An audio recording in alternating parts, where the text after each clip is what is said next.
Ooh, bitch, we in for a good one. We'll do it live. Push that ass away. Bitch, don't tell me what to do. You're far right, you're an asshole. You're far left, you're an asshole. We'll do it live. Fuck it. We'll do it live. We'll do it live. We'll do it live. We'll do it live.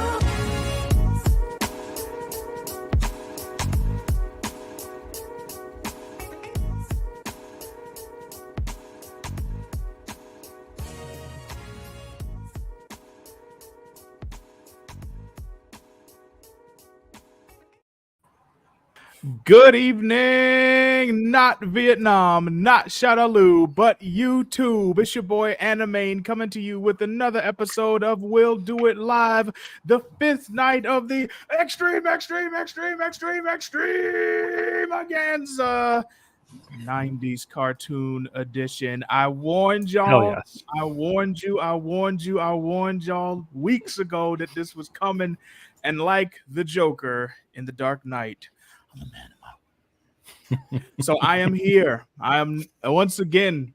I'm not a lone Negro in the room, nor am I even a lone Negro this time. I am joined by three myths, three men's, three legends. Hopefully, soon to be four. We're waiting on one more mad lad to come through, but I am joined by the one and only John A. Douglas. I'm joined by Jared Bricky of Frost Comics, and I'm joined by Left Eye Ego.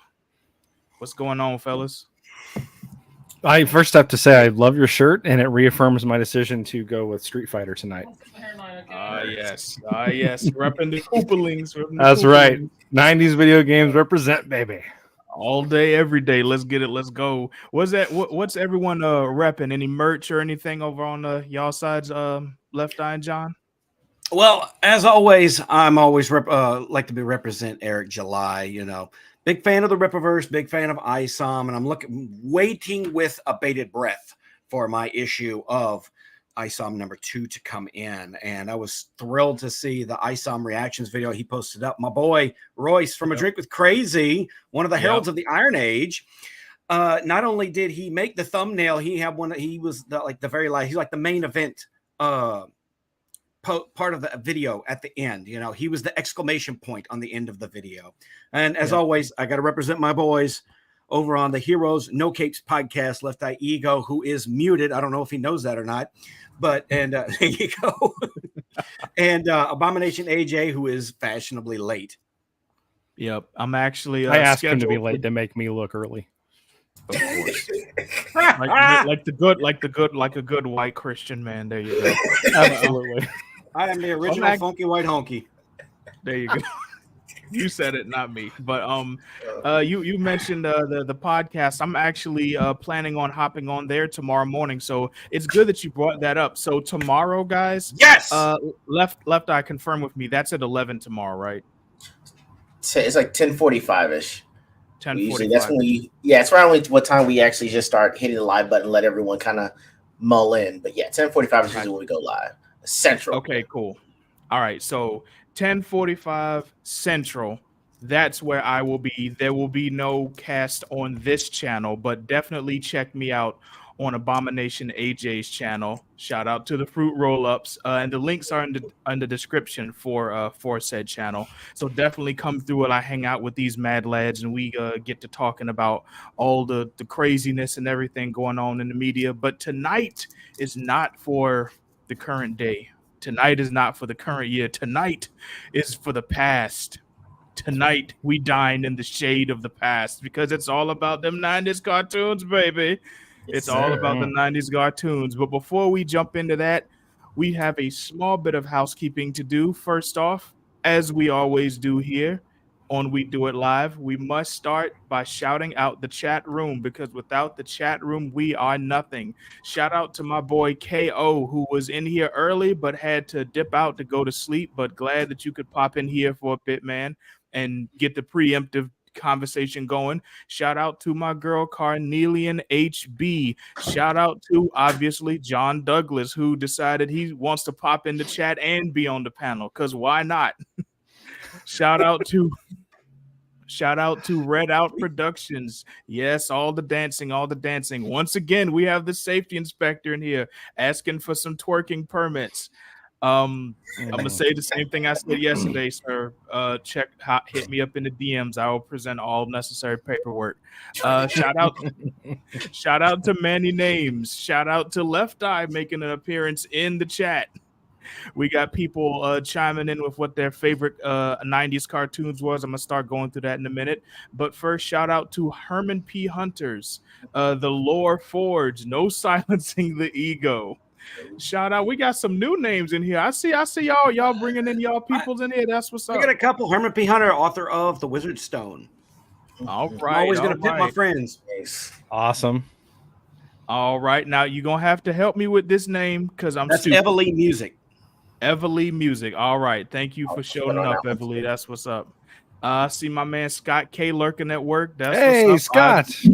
We support the lurkers. We support the lurkers here. Shout out to Jonine Level Fox. Shout out to everyone who is watching, lurking, and listening, because without you all, we are nothing. But it is Always. 90s night. It is Always 90s appreciate night. your fans. 1000%, man. Never forget where you came from, and never forget the people who were supporting you from day one, minute one, when we was all broke, busted, and disgusted like me and streaming from the hyperbolic time chamber. That's okay. That's all good. We gonna get it cracking, get it popping. It's an endless void, Animaine. It's an endless void.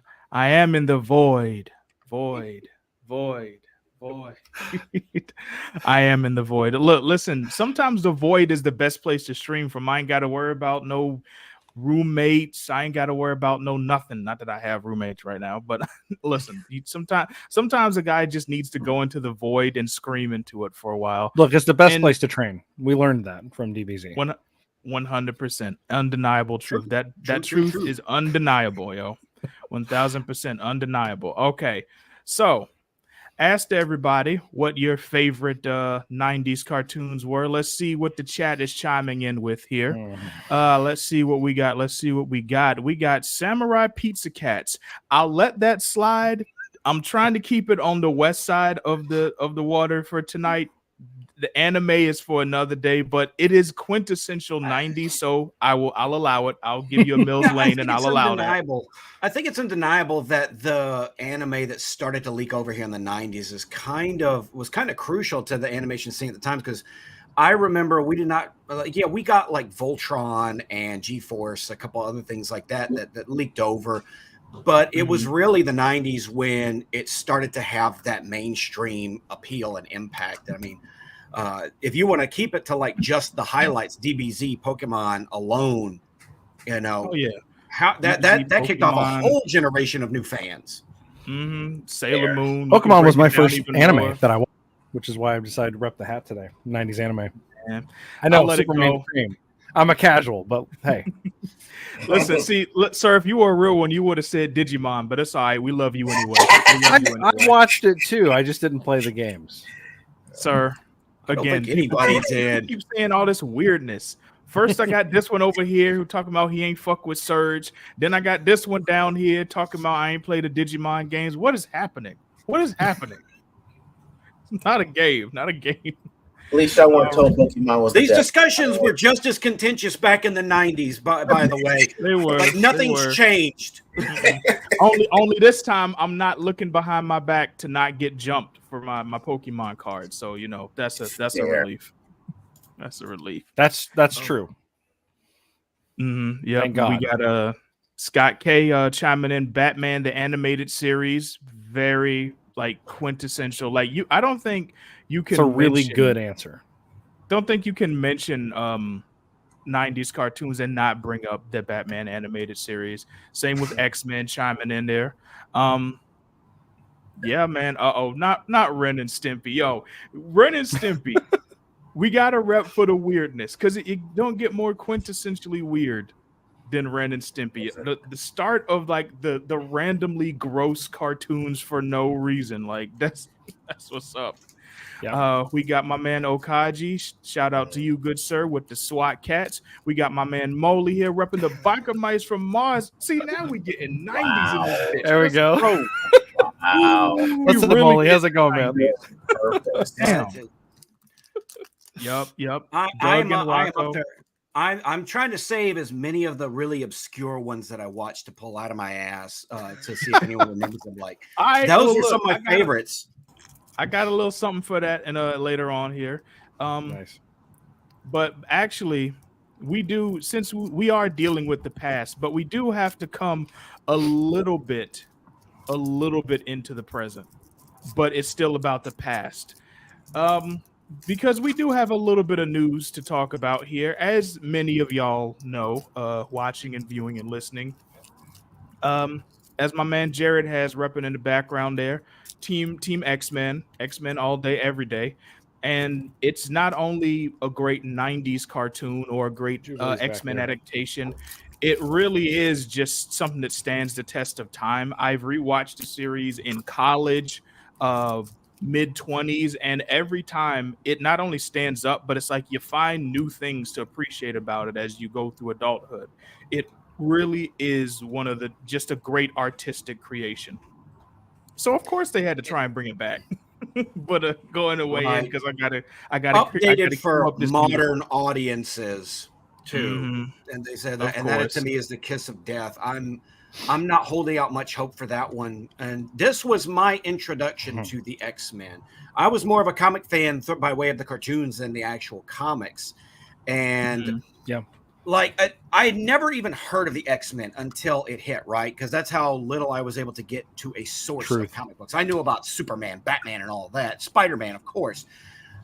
But when that aired, and I was so interested in that cartoon because I was like, I didn't know anything about it, and it opens up with the mutants coming out. But that first introduction of Cyclops, when the Sentinel's stomping out of the bank. And he's like, laser blast, huh? Have one of mine, shooting the lasers out of his eye. Like 13-year-old me was like, this is fucking awesome. Yeah, man. Then Wolverine shows up, and it was such a great introduction to the golden era of that particular crew. But Yes. let's not forget that this series does come with the caveat, the asterisk, if you will, of that unfortunate season 4 that happened, wherein the animation studio changed and the episodes were considerably less, shall we say. It is the fate of many great cartoons to have their last season or two be I mean, the 03, I know we're getting out of the weeds of the 90s, but 03 Ninja Turtles suffered the same fate. I want to say Dexter's Lab after a while got weird. The original Turtles cartoon suffered that fate too. Like their last season saw them being super mutants, and Shredder was nowhere in the picture, and they had a new friend. April wasn't inside. It was very weird, and by that point I kind of grown out of that particular cartoon. I have a philosophical question for you as I dig into my first fruit roll up. So if you have a choice between having a cartoon that gets to, a 4th or 5th season or whatever, and it diminishes, we'll say, would you rather that happen, or would you rather it get cut off at the knees on season 2, like Spectacular Spider-Man and Earth's Mightiest Heroes did? If you have to choose between, like both suck, which is worse? Cut it off. Premature death or grow old and wrinkly and yes, Emily Music fruit roll. I don't want cartoon blue balls. Only 90s. Yeah, I agree with you. Always leave them wanting more because what's the example? Look what happened to Game of Thrones. I know it's not a cartoon, but it had one of the most disastrous last seasons in television history. Yeah, and it did irreparable damage to that particular brand. Yeah. I'm feeling like it's like before I found out how awful it was, I used to watch a lot of Big Bang Theory, and there was the episode where Sheldon really wanted to know the ending of, I think, Alphas. I think it was Alphas, because they got cut after one season, and he causes a fit and finally gets to talk to the creator about the show's ending. He's like, "Oh well, that was dumb," and hangs up. And I'm like, that's what happens if you let a show go on too long. So I'm like, just cut it off. Leave me wanting more. Give me the Firefly treatment. I'm okay with that. Yeah. And then maybe we get a Serenity out of it and we can call it a day. Yeah, I don't know. I'm weird on it, man, because on one hand, I hate being left on red. I hate being left dangling. But then to see something grow old and go past its prime, far past its prime, and get to like Star Wars. 100 years old. Okay. Excuse me. Okay. My throat.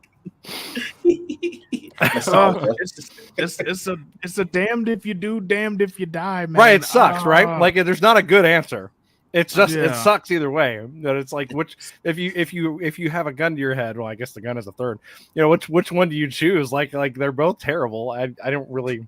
I feel like I agree with Ego. I think I would rather it end early because like the way that everything, you know, not to go there because we were talking about 90s cartoons, but like what John said, like Star Wars has become Star Wars, and that's a shame. But you know, at least I can always think, oh gee, what if Spectacular Spider-Man had season 3, you know, and I can think, oh, it could have been great, and it could have been great, and it will never be horrible. So I got you.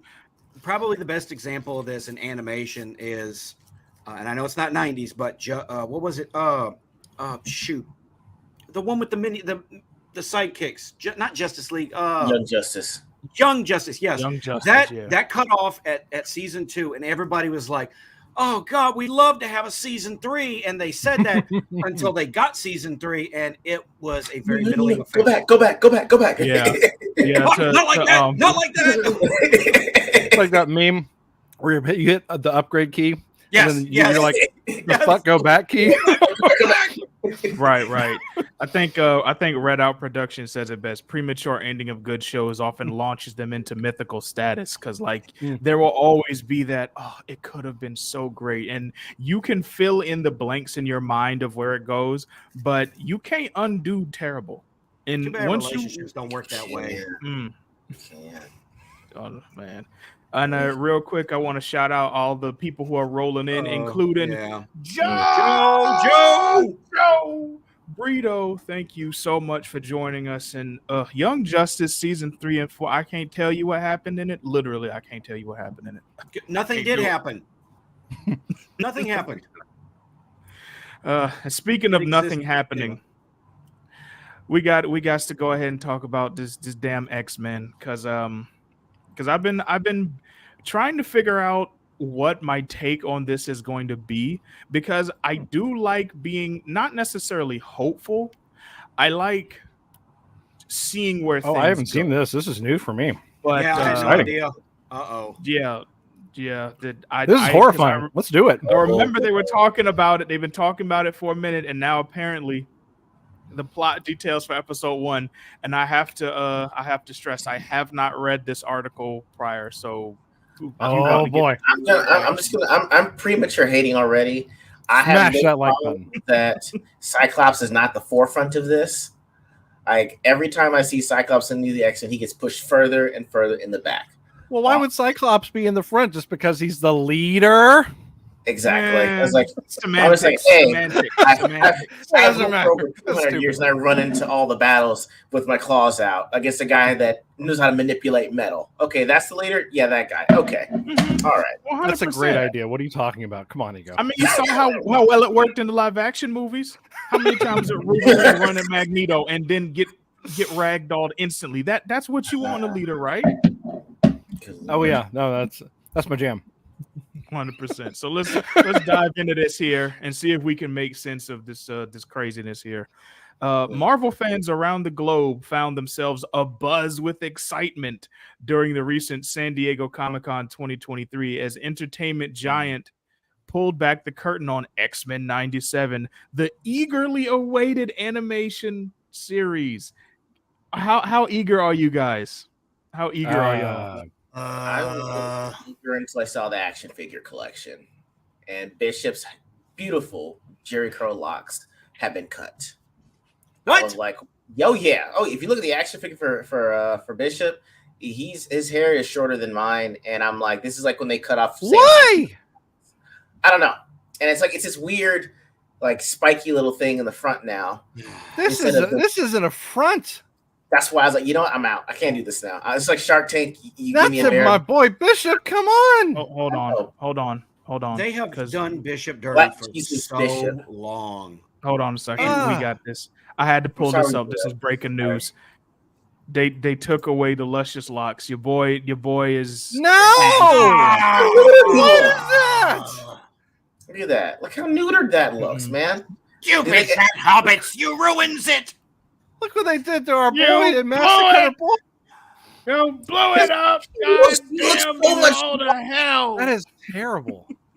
It is. I was Yeah, like, 'cause we can't have nice things, y'all. I said maybe the dreadlocks, but I mean, damn, they cut his Nope. beautiful Jerry curl. I mean, No more luscious, no more flowing waves. It's Gone symbolic. forever. It's symbolic. They neutered him. Gone forever. That So there you go. We can't have that. So let that Pour that one set out. the pace. Pour Let one that out set for the his pace drugs. for everything. It's so hard Rip Bishop's to hair. say goodbye to Bishop's Can you play arms and life. or something? I feel terrible. And again with the memory.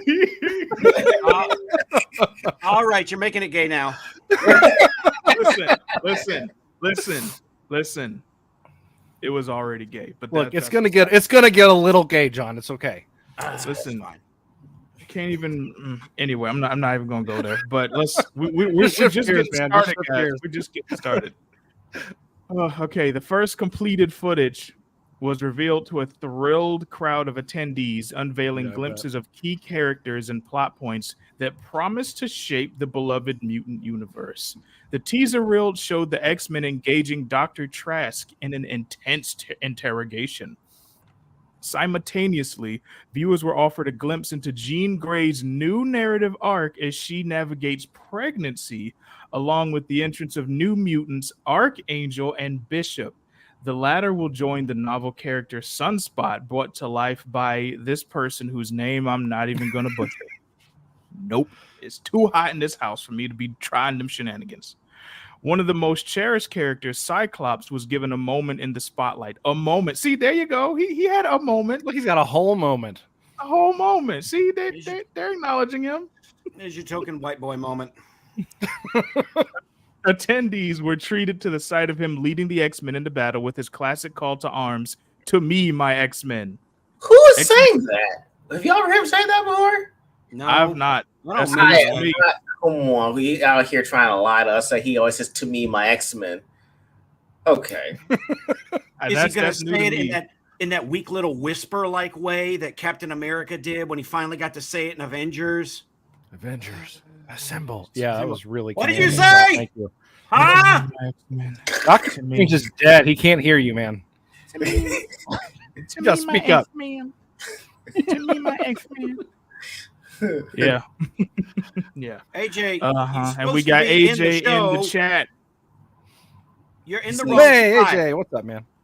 he says he's on his way. He on the way. He en route, but it's all good.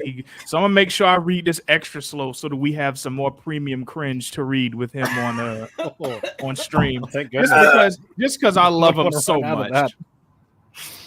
that. X-Men 97 executive producer Bo DeMeo and supervising producer What a Jake name.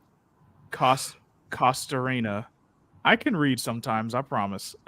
Sat down with Marvel's Ryan Pinnick. These damn names. Can you give me a regular American name? I'm Can too we have a hot and Smith too or a stupid. Jones? These I'm are the too hot DEI and too names. stupid to be reading all these damn IMDb names. Craziness. X-Men 97 people sat down with these people to talk to the people to divulge some details about episode 1 during San Diego Comic-Con. DeMeo clarified that the unveiled footage was in fact from the opening episode, featuring the X-Men's face-off against a new Sentinel threat. The mutants find themselves unexpectedly ambushed, forcing them to tap into their danger room training to save themselves.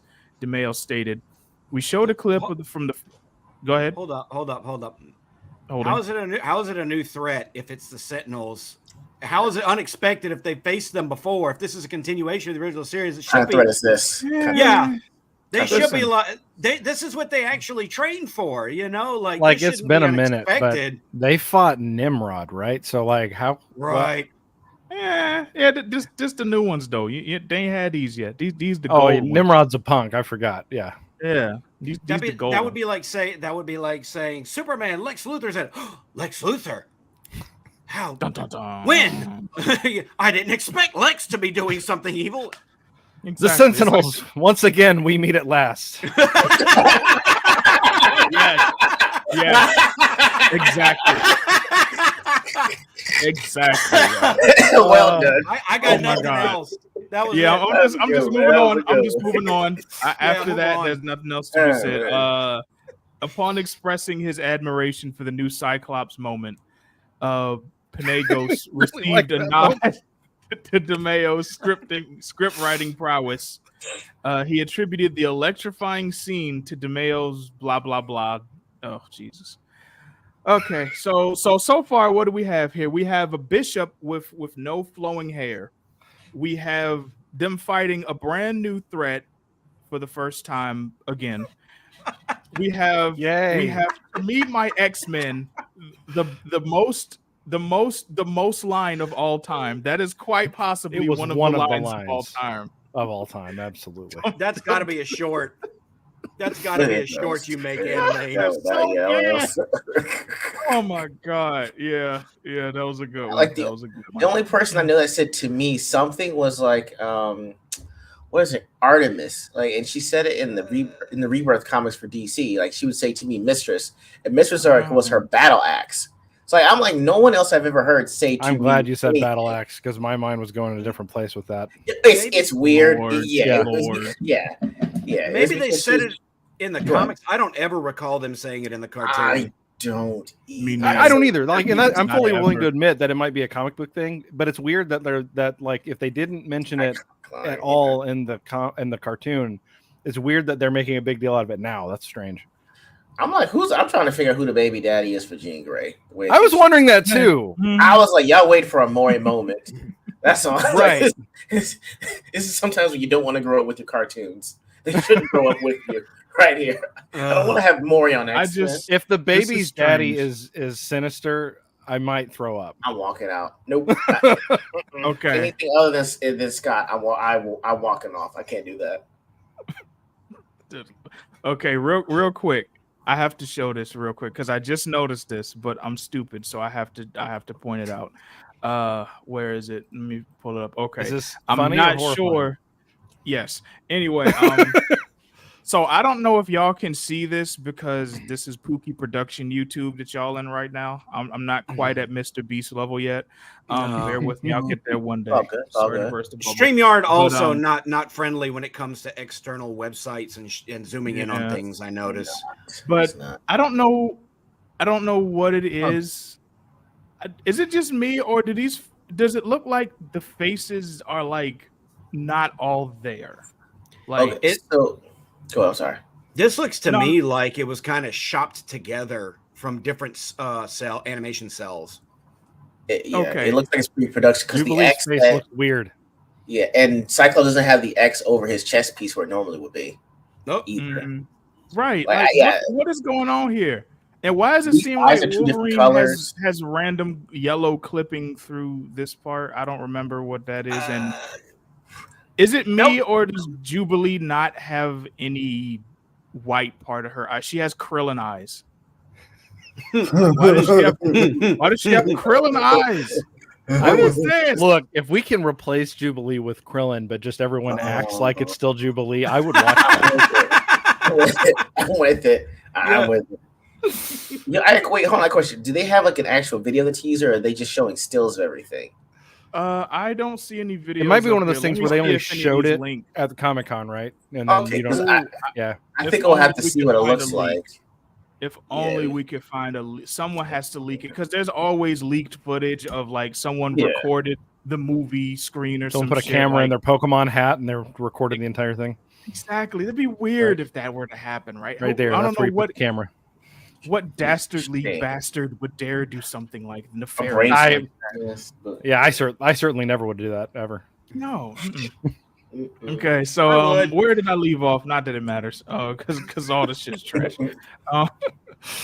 Beyond the breathtaking first episode footage, what else can fans look forward to in this new animated journey? According to Bo DeMayo, Minister Sinister, not Mr. Minister.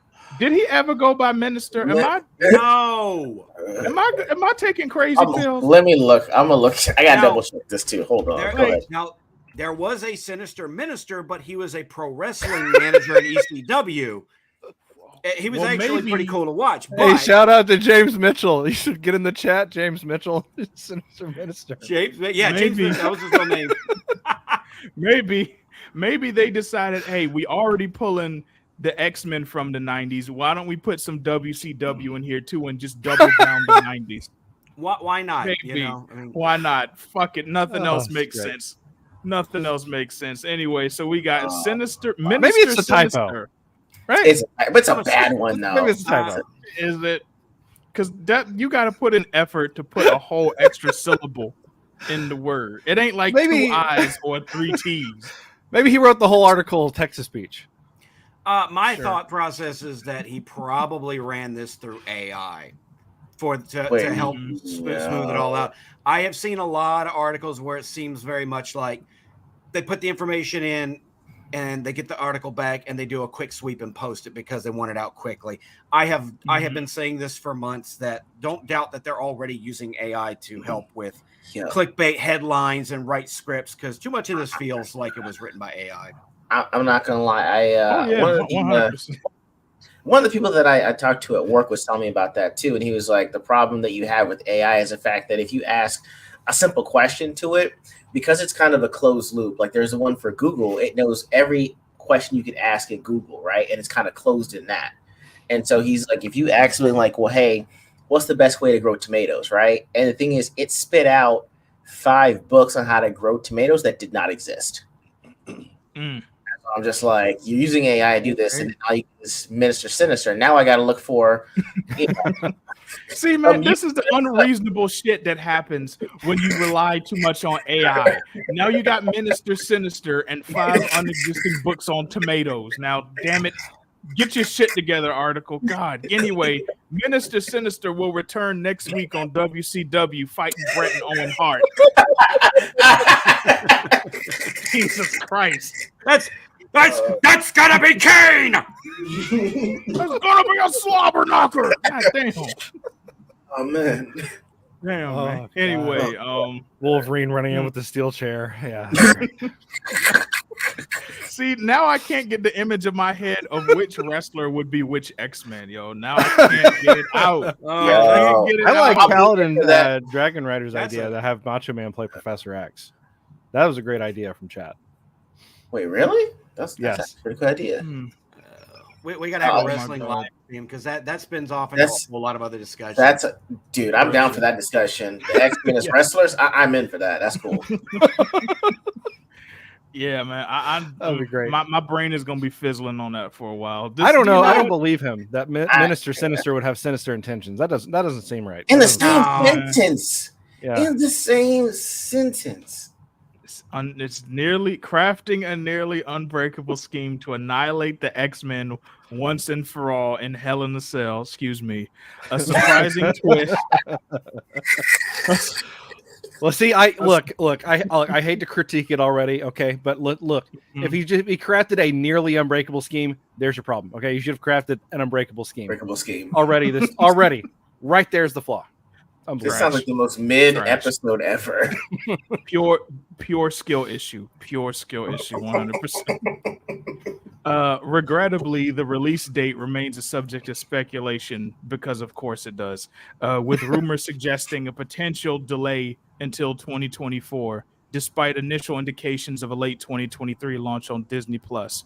While the wait may be disappointing, fans can take heart knowing that season 2 is already in the works. Doesn't that just warm the cockles of your hearts, guys? But if season 1 is ass, why would I care? Shh. Like I need to know if season 1 is good. 2 coming. 3's already halfway written. Because they fed it into the AI already and it's churning out ideas so fast. Yeah, It's booting up. I just Right. I just want to see Magneto making out with the Skrull. Then my life will be complete. Oh my god. Put that out there, man. I'll wash the taste out of my mouth with that image. Ugh. Jeez. Well, you didn't love the latest offering from Disney Plus, Marvel Adventures. Didn't watch it. Well, okay. Me No, either. I noped out of the MCU. I noped out of the MCU like last year. Like Loki was the nail in the coffin, like because they, from a narrative standpoint, they undercut all of their narrative is too disjointed now. It's just like real comic books. So let me ask, Mm-hmm. Animaine, are you watching this whenever it comes out? If this video gets to 100 likes, no, I won't put that on y'all. I won't put that on y'all. I also won't put that on myself because I already dared them to get the Velma video to 100 likes, and then they did it. So now I have to watch this shit. Okay. Honestly, though, I might check it out. I might check it out because I've loved X-Men for so long. I'm at the point now where either I'll be surprised and it'll be good, or it'll be so cringe that I'll rage, and then there gets good content out of it. So something will come out of it. When you're going into it, just remember, this is a project that was greenlit about, say, 3 or 4 years ago, and the animation train is very slow to get off the ground and get going. So my guess is that, you're going to get something that would have been peak cringe a few years ago. That's just me. I'll be watching it through you, bro. Yes. Well, listen, I will take the hits. I will take the hits. I will watch it so y'all don't have to. But thank you. That's enough for this damn article. It's we got to switch gears a little bit. We are waiting on the man, the myth, the wolf himself, Abomination AJ, who is en route and will be here soon. But while we wait for him, let's go ahead and let's play a little bit of top 5. So this actually, I had a top 5 planned, but I'm gonna switch it up. I'm gonna switch it up live since y'all want to talk about y'all sitting on your obscure 90s cartoons. All right, then. All right, let's test that theory, shall we? It's time for top 5. It's time for top 5, and I want to know y'all's top 5 obscure ass 90s cartoons. I want y'all to reach down deep, because look, we all clearly love X-Men. We love Batman. We love Animaniacs. We love Doug. We love Powerpuff Girls. They ain't in the damn thumbnail for no reason. We love Hey Arnold. We love whoever is crunching in the background. Shout out to y'all. It's all good. But okay, all right. But we got to figure out what are the true hidden gems of 90s cartoons. So I feel like I'm going to start with the fruit roll-up king himself. Jared, I don't want know you how to obscure I can get. As obscure as you can, man. Okay, so there was it was a Peter Pan cartoon that I think, for me, it aired on Fox. It was Fox 17.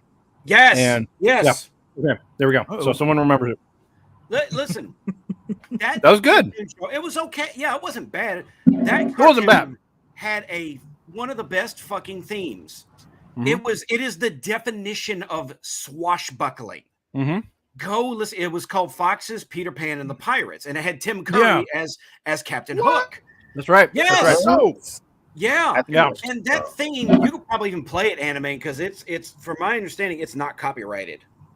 I feel like I should know what this is. There's a Peter Pan cartoon with Tim Curry. Cool. Yeah. Yeah.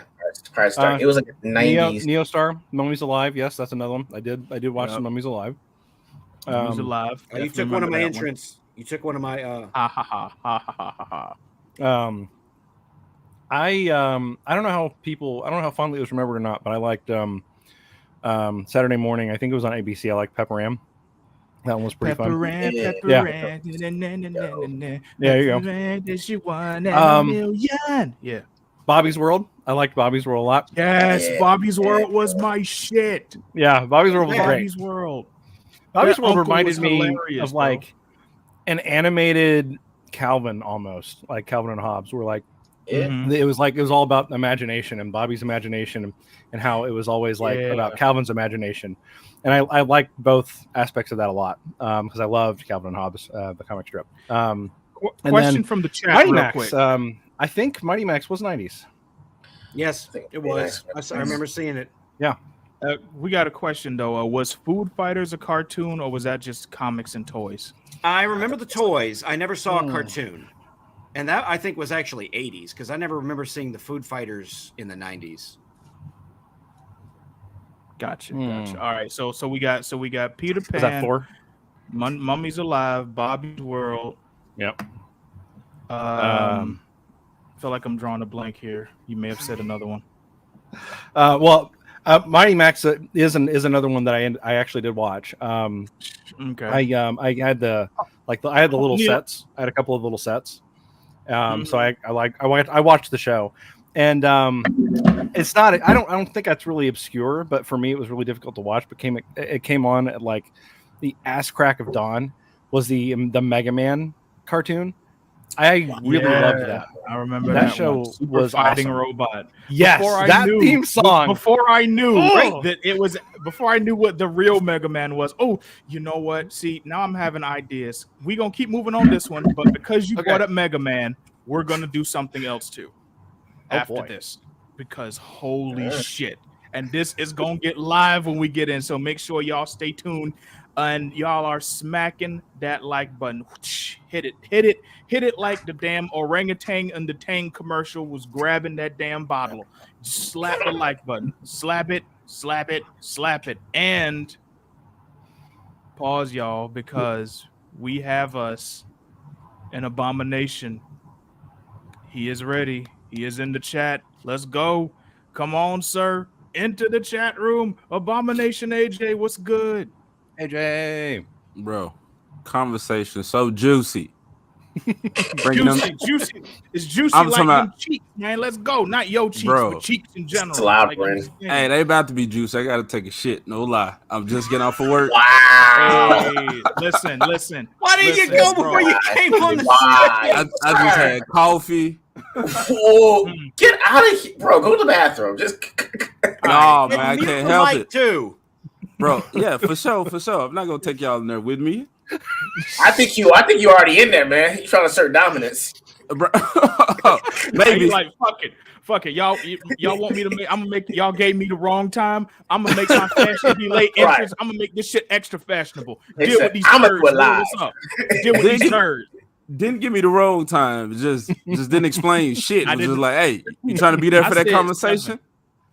He said 7. I said 7. I will be there. Yeah, for sure. 90s I cartoons. Didn't specify EST. Yeah, yeah. There you go. There you go. I was showing my EST privilege, so that's okay. I'll take the L on that one. L on that one. Whenever I tell people CST, I'm just like, I hope you know what that means, because I don't. Oh my god. It's all good. Many names. A pup named Scooby-Doo. I love pup named Scooby-Doo. That was so fun. That was the joint. That one had a great theme song too.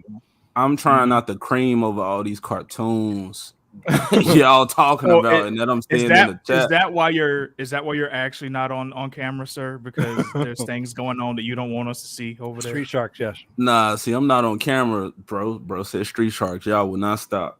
I was just watching this shit like yesterday. Really? Yes, for sure. Awesome. But what you just asked me? What? Y'all hear this cat? Yes. I do. I'm getting this motherfucker SWAT out. cats. Call it SWAT cats. There you go. Yeah, I know, but he ain't nothing like that. All right, when he get up again, I'm gonna get them out of here. But nah, man, I'm not on the camera because the PC is in the room. The room has the AC. The garage does not, and it's hot as shit, and that door been closed, so I will not be in there. Got you. Yeah. It's all all right, good, let me get, bro. Just glad to have you. Let me mute this and get this cat out. All right. Jared, go ahead and wrap up your final top 5 obscure cartoon, and you can't take it from chat this time. Oh, okay. Well, let's see.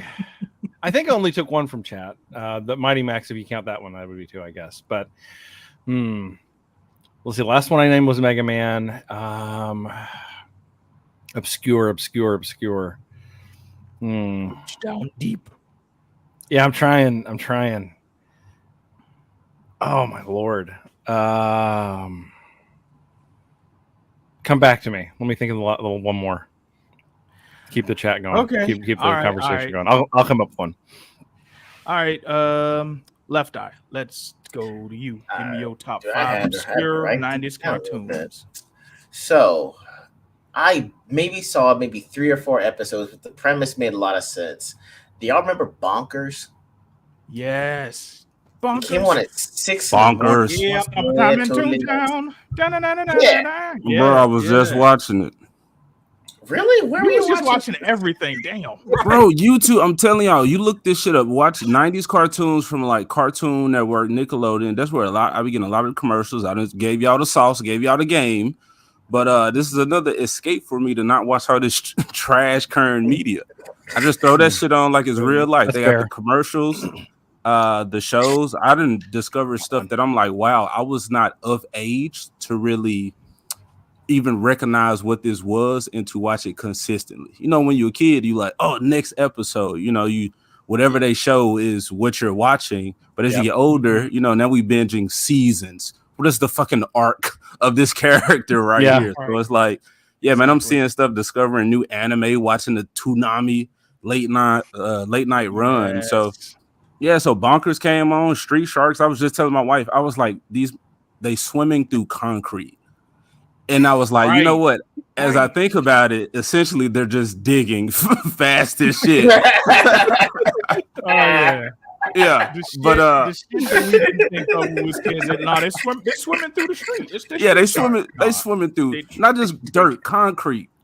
Strong, solid, super strength, not enhanced. They super eating steel. Come on, bro. These were superheroes. Just ugly. Jared, did you have one that came back, man? Huh? I was gonna say, Jared, did you have one that came back? Yes, one popped in. Yes, I did want to give a shout out to Tick because chat named Tick and Tick was amazing. But this was obscure and it was still Spider-Man Unlimited. That was a really went to the weird. Weird Spider-Man. That was the animation was cool. Yes, it was, bro. But look, the fact that they would place them back to back sometimes, so they would play regular ass Spider-Man or regular ass Spider-Man swinging around. Right. Then all of a sudden, this fool got a web cape and he on another planet with like, I think it had like with rat people and stuff. I was confused. Like, why would you? Because that came out after the original ass Spider-Man series ended. And I kind of thought, oh, is this a continuation? And it wasn't. It was just this. It was like this Elseworlds kind of story. And I was like, this is not the Spider-Man. I like the animation, though. That animation was slapped. Bro, and his name was still Peter Parker. It was Peter. They actually, it was weird because they started the show with him leaving Earth and leaving Mary Jane. So the entire time that he's on the Animal Planet, that he's there and MJ, he references MJ being back on Earth and how he wants to get back to MJ. So it's weird because you have like at least 2 or 3 different women that are interested in Peter Parker that he's not pursuing and is going nowhere in the show because the entire time they're still referencing MJ. It was very strange in a lot of different ways. It was a weird show. Not gonna lie, I just found a whole series online. Okay. Sweet. Yeah. Bro. You should check it out. It's something. It sounds so weird. It is really weird. Yeah, it is. It was. Watch it and get back to me. I'd love to talk to you about it. It's crazy. So look, that's another example of and this is why I would not let them claim everything that's an anthropomorphic animal a fucking furry. Okay, I bet you 75 to 80% of the shit that we're gonna name has some animal walking and talking and kicking ass, maybe telling some jokes at the same time. So bring that back. Let's normalize that. Fit that role. All right. Well, chat named Sonic Saturday Morning. I mean, that was like, that's Sonic. So I'll get to it. It's one of my choices. All right. Well, sorry to skip ahead. I'll finish. I'll just finish that one real quick. Sorry, you go. Go ahead. All right. Man, I got Ronin Warriors. I don't know if y'all remember that one. Oh yes. 1000% Ronin Warriors. Matter of fact, random tidbit because literally nobody guessed this.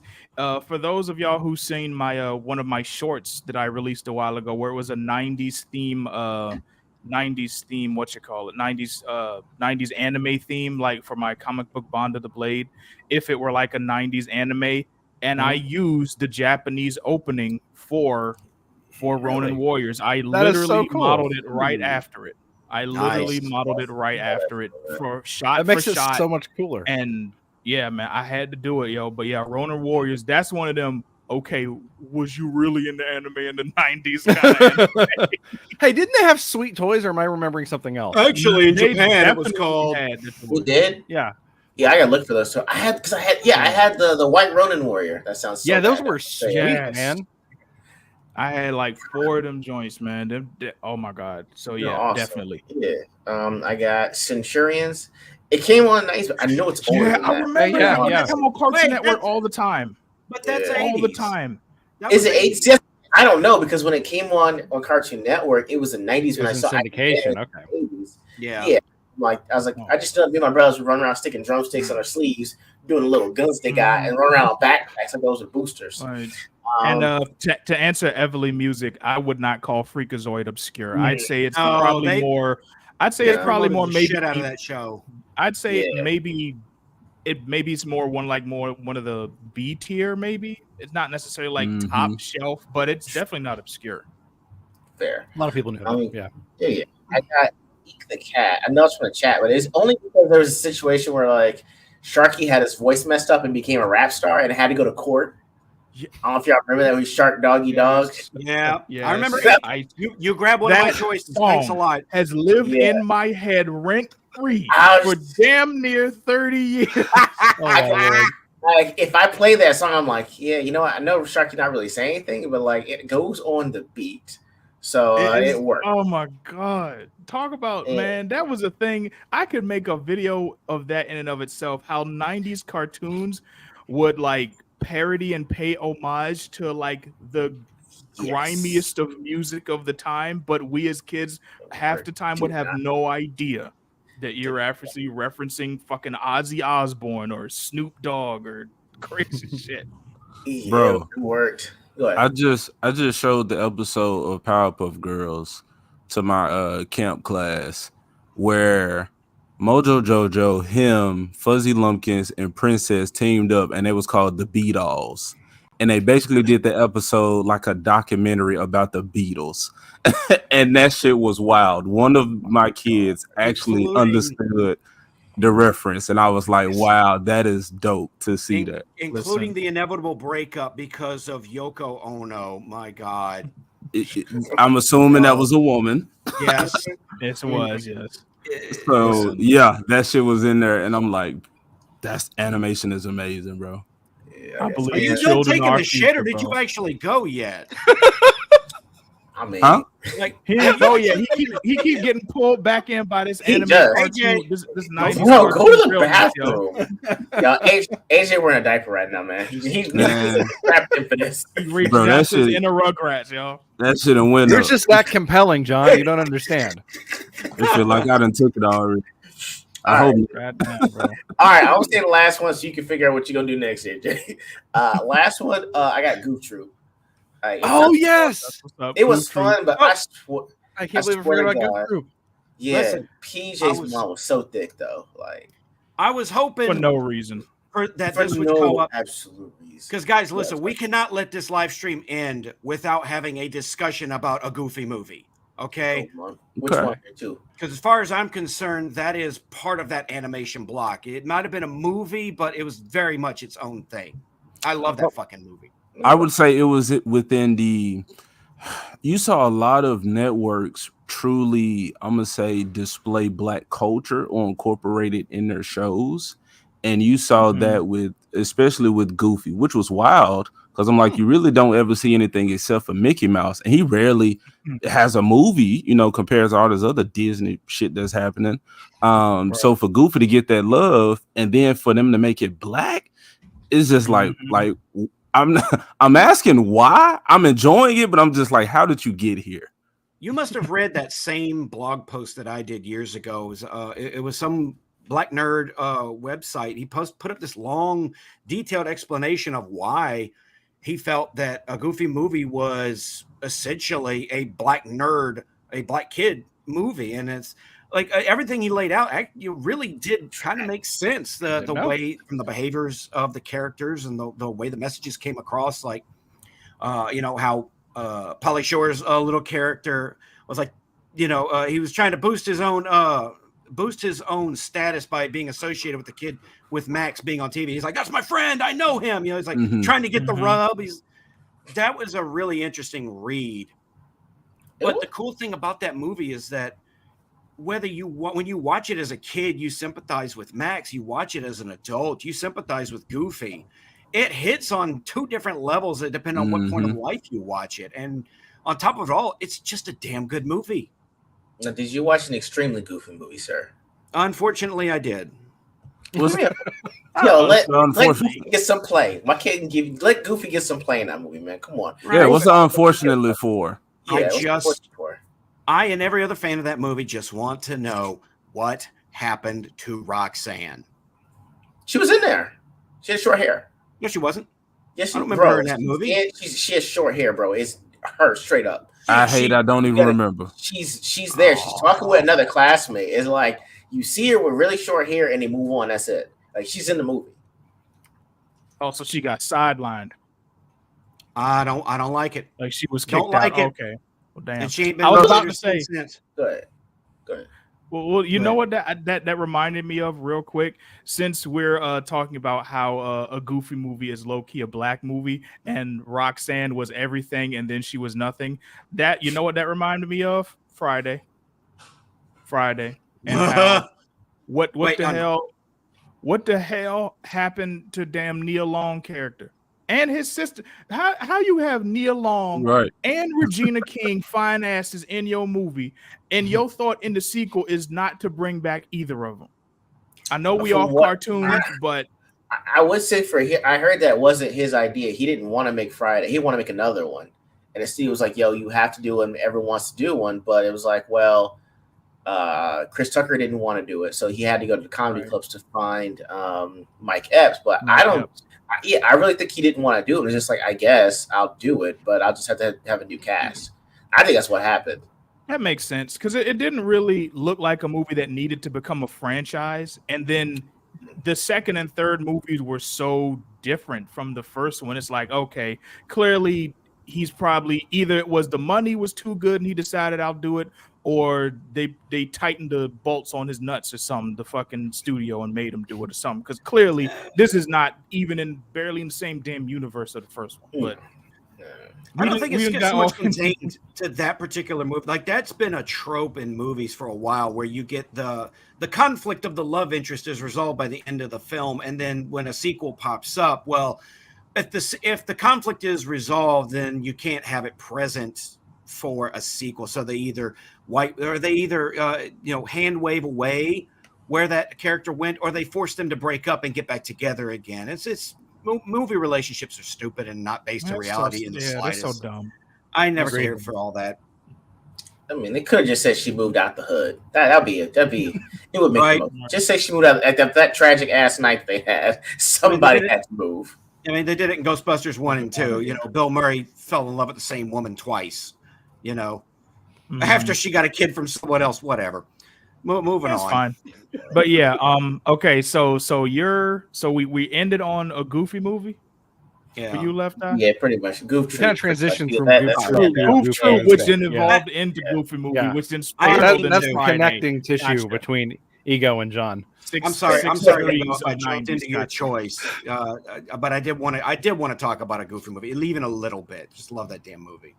I do. Love this. I bought the soundtrack. Loved it. Can't go wrong with it, man. But go ahead, John. Hit me with your obscurities. Okay, I got my list right here, and I was thinking about it while everybody else was talking. Now, I know even way more obscure cartoons than this, believe me. But these are the ones that live in my head that I do like. Probably not the most obscure version, but it has to be mentioned. Definitely the most underappreciated is Sonic Satam, because I loved and lived this show for decades. I'm not going to lie. It's been one of my favorite shows of all time. Had a great villain. It had a great cast. Everything about it was fun. Jaleel White actually nailed it as Sonic for a really long time. I couldn't imagine anyone else as Sonic forever. And It's kind of sad because a lot of things that broke down behind the scenes, just Sega of Japan doesn't care for the SatAM characters, even though they were more popular in the United States. And Ken Penders, who's one of the writers of the Sonic comic, took them to court for ownership of original comics he made, and that got them ass mad at him. And basically, they've retconned these characters out of existence. So in a way, they're all in terms of Sonic canon. So you will never see Princess Sally or Bunny Rabbit or Antoine in any Sonic game because they do not want to acknowledge that side of the fandom. Probably my favorite, most obscure cartoon that a lot of people haven't seen, but those who have love it, is Exo Squad. This shit was a space opera that actually had a lot of heavy themes about because it was set. It was a war between humans and these artificially created humans called Neo Sapiens that were created for they were big and they were blue and they were created for like hard labor on planets like Mars. And the Neo Sapiens at the start of the series rose up and rebelled and they took over. So most of the series is these guys in these functional mech battle suits fighting a rebellion against the Neo Sapiens. And it brought up a lot of really interesting ethical questions at times because Neo Sapiens they couldn't reproduce naturally. They had to be produced in tubes. So it kind of brought the question of, are they really human or are they not? And it was, on top of it all, just a really great action cartoon that did not shy away from the horrors of war. There were characters that ended up getting killed in war in some episodes. It was very, very good. And it didn't air everywhere. It actually aired in a lot of places where cartoons had actually gone off. So other places were playing golf, but I was watching Exo Squad. Okay. Now, you lost me with that one, man. It was good. Dope. I didn't watch it, but somebody in the chat did mention BattleTech was very similar. It had a good cartoon. I didn't watch much of that, but I do remember the tagline was great. No guts, no galaxy. That is good. That is the most 90s tagline for yes. People have been throwing Biker Mice from Mars out there, so I'm not going to mention that one, even though I did watch that one as kind of that like Ninja Turtles clone block that they had out there with Street Sharks and Mummies Alive. Ego stole Eat the Cat from me, so I replaced that with, a lot of people don't remember this, was a cartoon that starred Macaulay Culkin called Wish Kid. Yeah. And he had a shooting star that landed in his favorite baseball glove. So it was a little like Fairly Odd Parents, the structure. At the beginning of the episode, he would make a wish and pound his fist into his glove, and his wish would come true for a day. And so, the lessons would be learned. Actually, is the Fairly Odd Parents before the... Yeah. Right? It is. That's actually it before. Okay. Yeah. But his wish, whatever he wished for, only lasted for 24 hours. So, inevitably, whatever trouble he got into would go away as soon as one day was over. This one, a lot of fans of ABC will probably remember that this was when, that was when Macaulay Culkin was huge. So naturally, he had to be everywhere. And runner up to real life people getting their own cartoons. Hammer had his own cartoon. And remember the All Stars, where Wayne Gretzky, Bo Jackson, and Michael Jordan were superheroes with. That was a good one. Oh my! That was awesome. I love that. But also in that realm, because of the popularity of the movies, the Mighty Ducks got a cartoon, an action anthropomorphic cartoon. Now that one, hold on, because that was actually a humongous W, because they took something that was literally just a sports movie for Disney and said, nah, intergalactic duck aliens come to save the world and fight dragon lizards. There you go. You're welcome. And we're going to have him play hockey. Main bad guy voiced by Tim Curry, of course. Curry. Natural win. His henchman, Wizard, voiced by Tony J. Look, you are winning on every level with that combination. Okay. Now, my last one, I don't know if a lot of people remember, it was heavily advertised, and it didn't even come on Saturday morning. It actually came on primetime for a week. This was a mini-series special that aired sometime in the mid-'90s. It was called Invasion America. And they touted this really big because it was produced by Steven Spielberg. This was an attempt to make an adult kind of animation, a serious animation attempt. about a kid who learns that he's half alien and there are aliens who look vaguely human on Earth building prepping an invasion fleet to take over. And he's essentially chosen when he had this silver glove he put on that he could use because he was like royal blood or whatever. And I loved it. He could, had telekinesis and other powers. The coolest thing was when somebody who wasn't him put it on, it wrenched their fingers and twisted their hand into oblivion. It was awesome. Characters would die. There was war. There was it was really good. And it's kind of been forgotten a lot. Look it up. Invasion America. I'm looking at it right now, dude. This looks nuts. I know Ryder Strong is on this thing too. Real quick, I do want to point out, because I know I do have some slightly younger people in the cast right now. The reason why, if you didn't live through the 90s or aren't familiar with 90s like kid-focused media or family-friendly media, the reason why we keep stressing every time we talk about something where someone dies is because we literally grew up in an era where some cartoons, you couldn't shoot actual guns. It had to be lasers. Spider-Man, you couldn't punch people. In the original dub of Dragon Ball, they couldn't let them say kill or die. It was always send them to another dimension. Oh, I love it. So we lived in a heavily sanitized world where they didn't even want us to be able to acknowledge death. So when they made something that was family friendly outside of Disney, because Disney does whatever they want. Like Scar can get eaten by his hyena henchman. It's fine. But there you go. Freaking Ursula can get impaled by a damn ship. It's fine. But like on a regular kids cartoon animated show, characters dying was very significant at the time because we did not see a lot of that. That was why Exo Squad kind of hit different, because even though they'd be in like a ship and their ship would blow up, but they were dead. There was look, I see their parachute and escape pod. Right. None of that. No, they gone. They out of here. But Invasion America was an attempt to make a more mature kind of animated show, and it just kind of got forgotten about. And I really enjoyed it for what it was. Y'all give it a try. Damn, I'm gonna have to look that up. 100%, man. You said it's called Invasion America. That's what it was called. Yeah, Invasion America. All right, I'm gonna look that up. It was presented by Steven Spielberg. That was one reason they sell it. It was on like the WB channel. In their primetime slot. So it was considered a big deal because their primetime got a lot of ratings at that time. Okay. Damn, it only had 13 episodes. That is okay. Well, like I said, it was one season. And that's weird. That's dirt.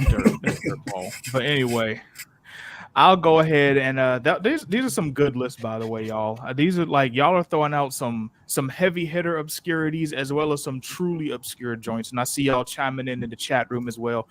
Thank you for riding and rocking it out with us 90s style here. I'm gonna give my top 5, and then before we move on, yes, AJ, you're gonna have to give yours too. You're gonna have to give yours too. I'm looking. We gotta hear a Zoomers version for these top 5s, man. Exactly. You have to represent the Zoomers, sir. So don't let them down. Because I'm hearing a lot of 80s and maybe 92. Mm-hmm. All right. So for mine, I'm gonna give an honorable mention. I'm not gonna use this because it's been said too many times in the chat, but the Cowboys of Moo Mesa. Since we're talking about and everything, the Anthro Hour, started by Ninja Turtles, and then by the 90s, that's how the 90s got here. Every network had to have a team of Anthro heroes of some type. We got Ninja Turtles. Well, let's have Cowboys, because why not?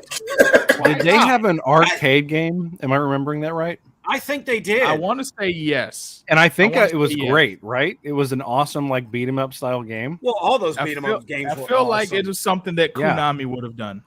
Right. Yeah, I think that existed and was kick-ass. Yeah. So there you go. So you got that. What the heck? I've never seen this before. Yeah, man. Sir, enrich your life. Why are you not on camera? Enrich your life. Doing? No, I said because I'm in I don't have my camera plugged in here. I don't have a setup. Oh, okay. But it's air conditioned, so I won't die on stream. Yeah, unlike me, who's just up here sweating. It's all good. Well, only one Negro is allowed to die on camera, sir. Bro. Exactly. Hey, it's your show. It's your show, so you won't be able to cut it off. We're just gonna sit there, just. Anybody? I don't know this will work. Yeah, they Anybody had got his they number? had an arcade cabinet. Sweet. I never saw it. Sweet. That's It was awesome. fun. No, like I remember the guns that shot the stars, and that was in the game that you could play too. That was so fun. Every character's gun shot a different kind of projectile. It was never a Yeah. bullet. That was so cool. That was part of the fun of the show. Like if they had a different villain of the week, you would tune in to see what their particular gun shot. For me, anyway, I thought it was cool. Hell yeah, man. Look, that's that beautiful 90s weirdness, man. You can't get no better than it. But speaking of weirdness, how many of y'all remember MTV Oddities and The Head Saves the World? I remember that one. That shit. Yeah, it was okay. So on MTV, they would have, this was back when obviously back when they also still showed actual music videos, but they also had this trippy show where they would show, this is in the same era of like Aeon Flux and the Max and all that, but The Head Saves the World. It was this dude in a green shirt with this humongous head. He was the original football head. Before we had Hey Arnold, we had a dude but his head was like as huge as, like, it could fit like 2 people in there, and I think it 8 people. And he had this little purple alien friend. It was the most random weird shit. Bro. That It was the most random weird shit.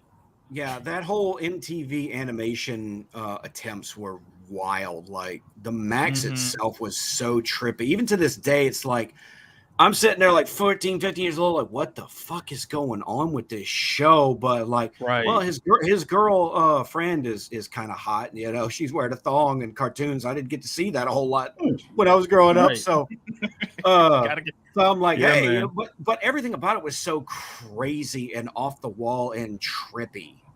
You know, and it was nice to see. Oh, and when Spawn got his own cartoon, that was hella cool to see. Oh fuck yeah! Shout out to Keith David too. Voice and Spawn, man. Yes, the king, top tier, king. literal top tier, man. Yeah, but so. in the realm of cartoons that you really don't need to be watching, how many of y'all remember Cool World? Yeah, I never got to see it. How was it? It sucked. It was shit. It really was a poor man's Roger Rabbit with way more quote unquote maturity.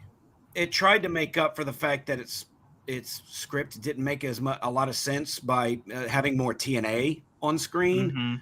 But even then, its incorporation was, according to the director, he wanted it to be like a much more dark and very almost a horror style story.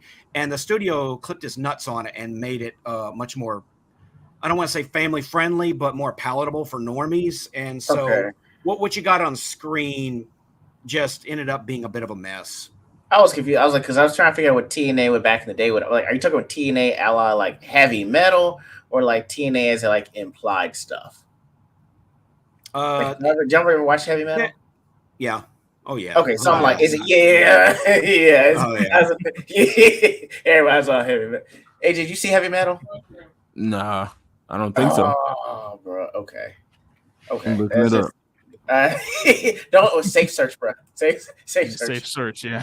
Safe search. But yeah, Cool World was weird. I actually saw that before Roger Rabbit, if you would believe it, because it was one of those movies that was randomly on HBO, and I just saw it like halfway through. I'm like, what the hell is this? And today it has like a cult following that's kind of dwindled, and it mainly survives in memes of the main character Hollywood. What's up, John? You're muted. You're also being attacked by projectiles. Yes. I'm at the wife interference portion of my live streams. She's throwing gummy candies at me. If we're going to talk about obscure 90s animated films in any way, can't do it without mentioning Bebe's Kids.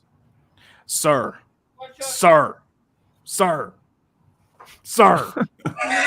We don't die, we multiply. Sir, I have the soundtrack, my dude. Let's go. You can't see me on no Bebe's Kids. You can't see me, man.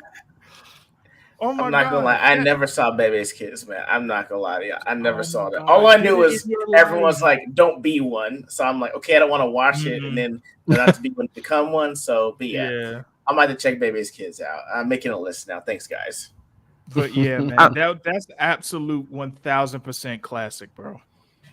I've seen it, but I don't know, man. I think it was like anything out there. Like, what a concept! Like, we're gonna take this comedian's famous monologue about watching some other kids and turn a whole movie out of them.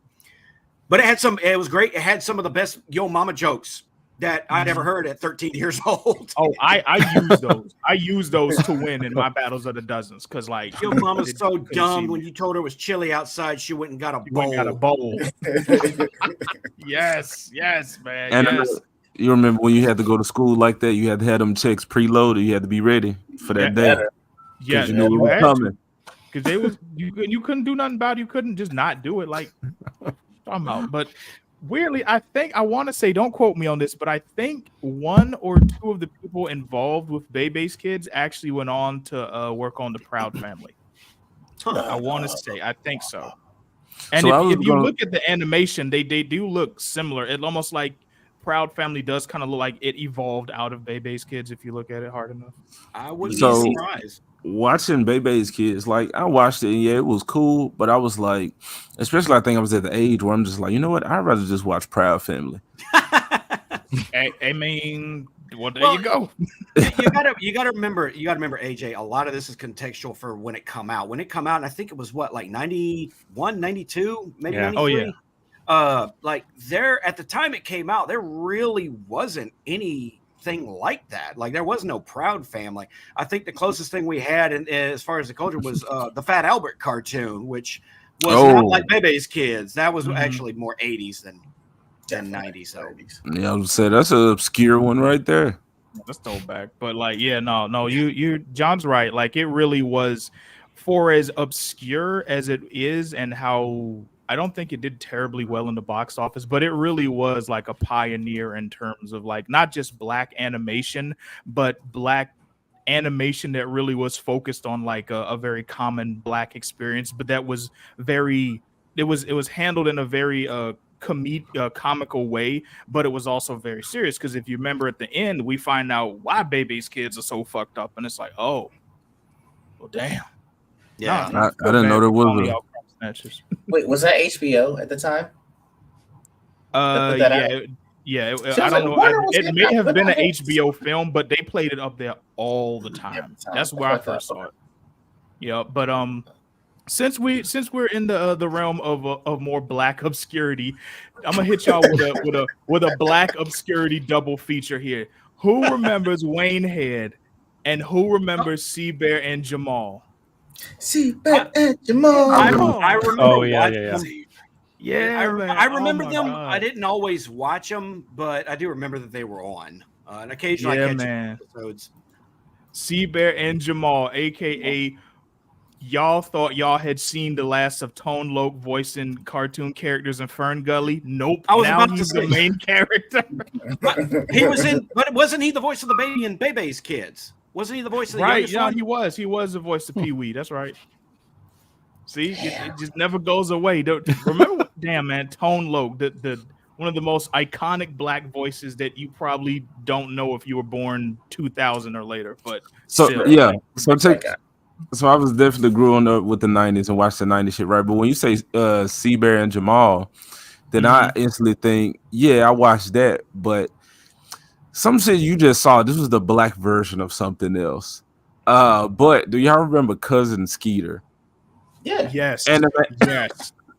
Yes. So that just made me think of that crazy shit. But I'm like, I think that's 2000 though, ain't it? That's easily 90. Yeah, if it's 90s at all, it's like the late 90s. Let me look up Cousin Skeeter. Yeah, man, with Bill Bellamy voicing the damn puppet. Who would have thought? You know, actually didn't know. The one thing I did not know about Robert Rashad is he actually was a Crip. Like he really, he had his flag and everything. I was like, this guy out here playing straight lacing in his real life is a gang member. Are you serious? And then he went from that to one-on-one. Like how? With blonde, Yeah. you can't do it with blonde braids and say He's you a like- crip. he's- You he's can't like- be he's like- affiliated. They He's not like red. Why reverse not? Orlando Brown or some shit. Like Orlando Brown started off Proper. all wholesome and then got crazy as he got older. This is blowing my mind because this had 3 seasons. It came out on USA, and I used to watch a lot of the USA Network at the time. Like they had their own animation block. They had Mhm. Duckman. Duckman. I fucks with Duckman. I fucks with Duckman. Yep. Because that was on USA, and like that was Adult Swim before Adult Swim was Right. was out. I'm looking up. So I'm Adult sorry to- Swim I'm sorry was. to- Oh yeah. Sorry. Yeah, But when Adult Swim was just when the adult cartoons come on the regular network. Yeah. Duckman was not weird. Duckman was top notch. Duckman, I can't believe I almost forgot that fucking show. Man, Watch listen. it. Watch that It's show. actually pretty good. Yeah. Wait, who voiced that? Was Jason Alexander? Yes. Yeah. Oh yeah. At the peak of Seinfeld's popularity, but the whole cast was hilarious. The whole premise of the show was hilarious. Everything about that show was great. I'll recheck that. JoJo. Oh, in the yes. thing asked who remembers Mission Hill. I remember don't Mission Mission Hill. Hill. It was a I don't UPN remember that one. cartoon. It was a UPN cartoon. Oh, UPN tried to God. do the animated adult block. They also had the oblongs right at the very end of the 90s, and a lot of those pilots and shows wound up being part of the original Adult Swim block when it got formed. And Mission Hill was one of them. It was basically innocent little suburbanite kid goes to the city where everyone's degenerate, and it was pretty funny. I was manipulating myself to pornography. That was hilarious. I know what you're talking about. I used to watch it, bro. Like they worked at a store, and like one of the guys goes to the store to beat off, and then like there's a whole big thing, and the store gets destroyed, and they blame the 2 thieves for it. And he has to go. They're going to court, and they're like, "No, man, he was in the bathroom jacketed." And so he got the devil and the angel telling him which one is which, and he breaks down the truth. He's like, "I was manipulating myself to pornography." It was hilarious. I know what you're talking about. I know it's a Mission Hill. Oh I my looked it up God. against that. Yeah. And the first episode, when the little brother moves into the city and he just doesn't know what it's like, and everywhere he goes, it's just one degenerate act and person after another. And he sits down on this curb, and he's dejected about it. And some nicer, older-looking guy comes and says, "What's wrong, Sonny? Having trouble?" And he explains everything that's wrong. He's like, "Oh, I'm sorry you feel that way. If it makes you feel better," he leans right in his ear and goes, "Penis, penis, penis, penis, penis." Like over and over again, like. And you can just see the despair on the kid's face. Like, holy shit, everyone here is fucked up. That show sounds like it was right up laughs. my alley. I don't know how I missed it, but it sounds like it's right up my alley. Well, it was only 1 season long. It was mostly on UPN. Didn't get a lot of replay on Adult Swim. The Oblongs did, though. That was hilarious. We watched that recently in my house, and my kids were loving it, even though some of the obvious dirtier jokes were going way over their head. Thank God. I remember Cyber 6. Yes, I do, Manny Ames. I remember the name. I've definitely heard the name before. I'm drawing a blank on what was in it. It was a sci-fi action cartoon that didn't really find an audience before the end of its run. Based on a French comic. A lot of shows suffer that fate, unfortunately. But we're Cyber 6. I was just Cyber watching the 6, werewolf episode. Of But course, that was like very on brand. for sure. Thanking it, yeah. But that was like some it reminded me of like Witchblade, and I remember seeing like them MTV like animations. And I watched. There was this whole block where MTV did this whole like man shit, like Mansters was on there, a bunch of other shit surrounded and had the animation. I think Spawn was one of them. So yeah, that's what that Cyber 6 remind me of. That's what's up.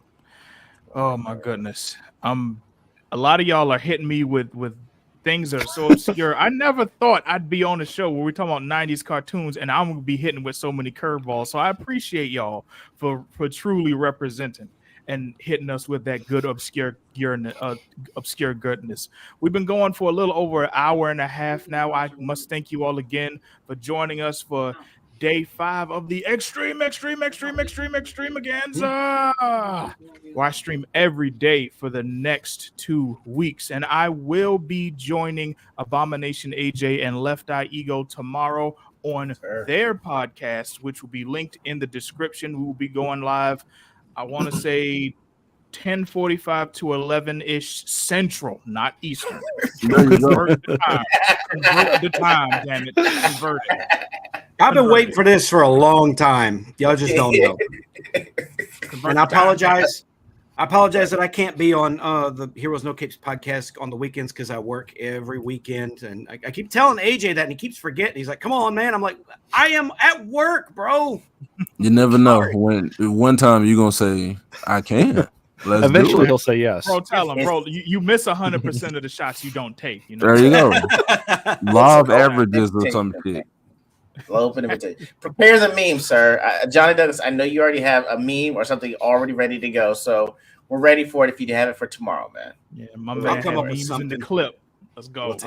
My man right here. Exactly. All right. We going strong. We going good. We going to be rocking out here for a little while longer, y'all. And we got to do it because I got 2 more things I got to ask y'all. It might be one depending because we're all a nice windy bunch up here, which I appreciate because that makes a good content. But first of all, I got to ask y'all. Let's play a game. I'll play a little game. It's called Gun to Your Head. Gun to your head, where we're gonna give you a scenario where if gun were to your head, you have to do this or that's it. You up out of here. We're gonna see how well this goes. This might crash and burn. All right. I don't know, but let's see.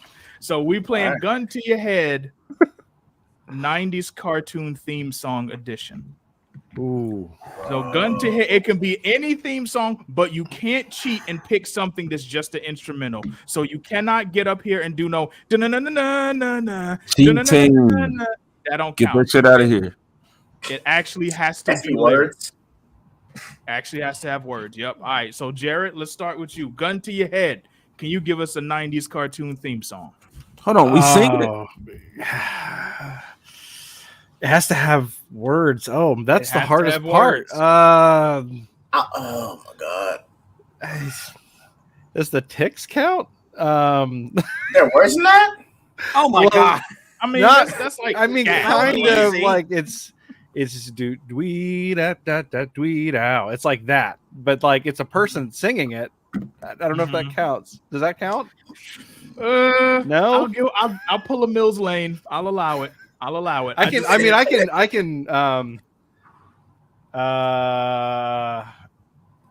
don't want to take it from John, but I know. I think I know the lyrics to Sonic Saturday Morning.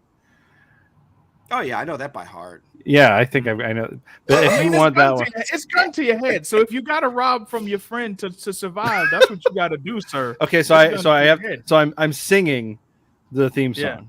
Okay, all right, hang on. Blue streak speeds by, Sonic the Hedgehog, too fast for the naked eye. Sonic the Hedgehog. Sonic, he can really move. Sonic, he's got an attitude. Sonic, he's the fastest thing alive. And that continue. Should I go or are we good? Keep going. No, that's good. That's good. Okay. That's good. All right. So you survive. Just the bullet sweat can stop. All right, AJ, your turn. Gun to your head. Give me some lyrics. All right, bro. I was about to say that's cheating because while he going first, we could be looking up the lyrics. And that was my turn, and I ain't got these lyrics pulled up. So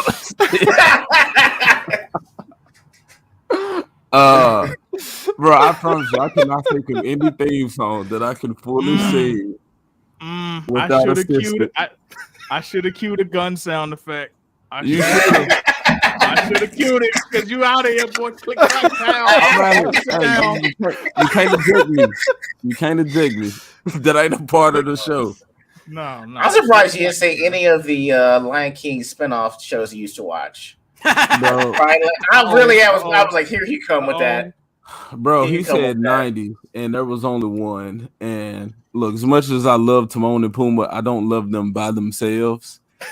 or watching a show about the Lion King and not have It the really king was an there. acquired taste. It really was an acquired taste. But at least it had the original actors that were in doing the voice acting, right?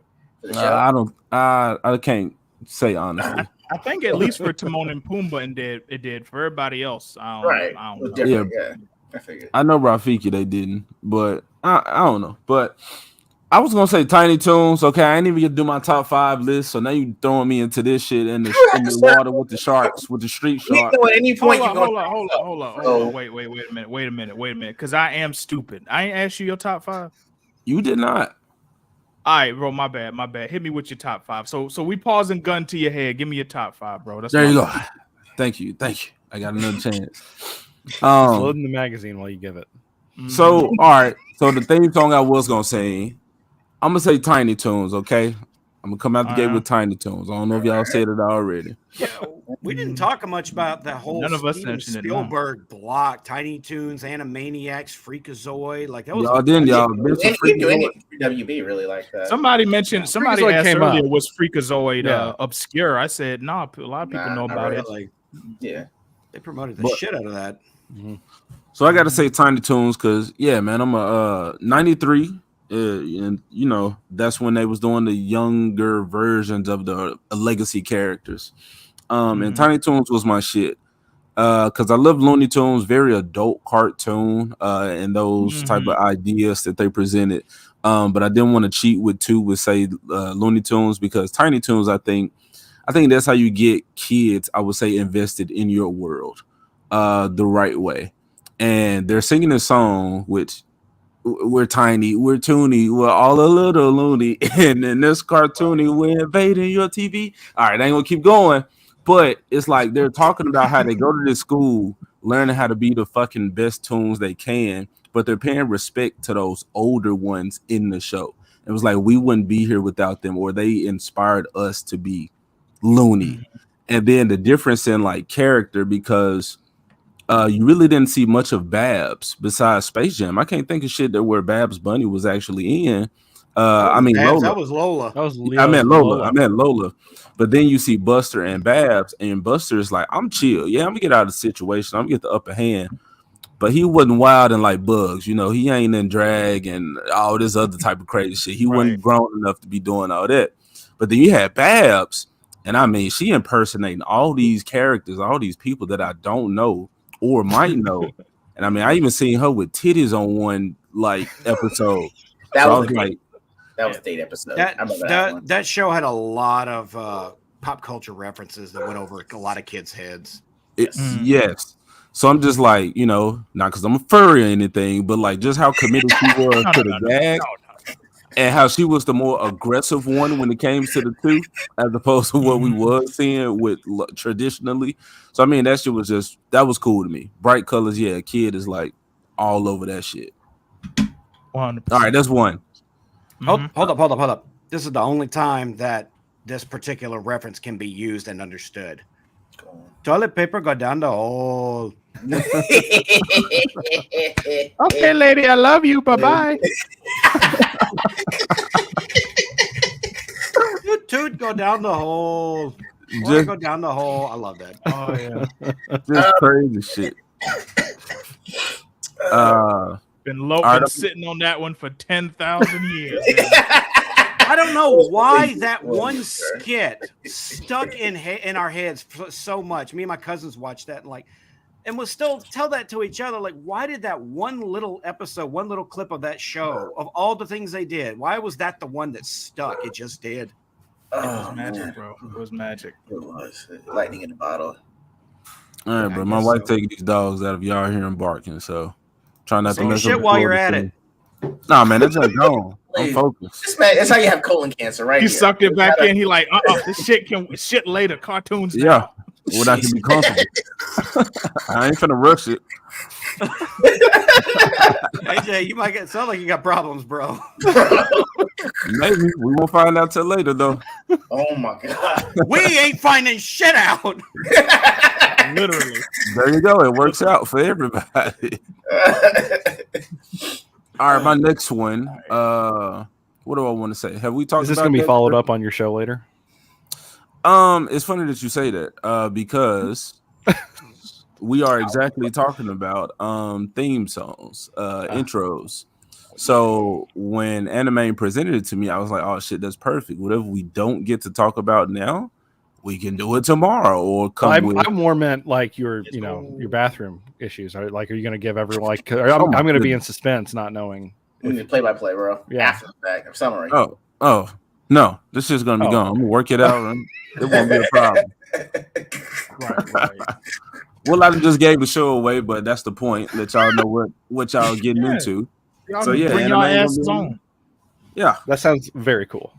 Yeah, so we're gonna talk about that and some other news. We like to talk about the trash that's going on, not necessarily, but we do a lot of like speculation and just the ideas of things that could happen. You know, what's best case scenario with this? We know it's going to be shit. Okay, I don't want to sit there and talk about how it's shit for 2-3 hours, but just having fun with ideas that these guys are presenting, and we see them easily drop the ball with disrespectfully in a lot of cases.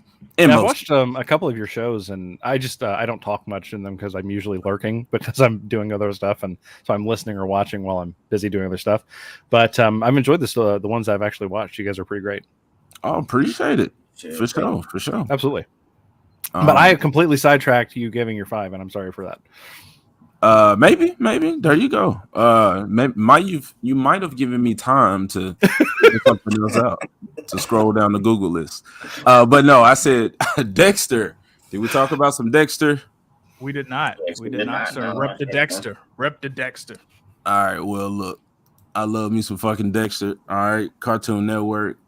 This genius kid. We've seen this all over the place. Well, I think this is an early version of it that I saw.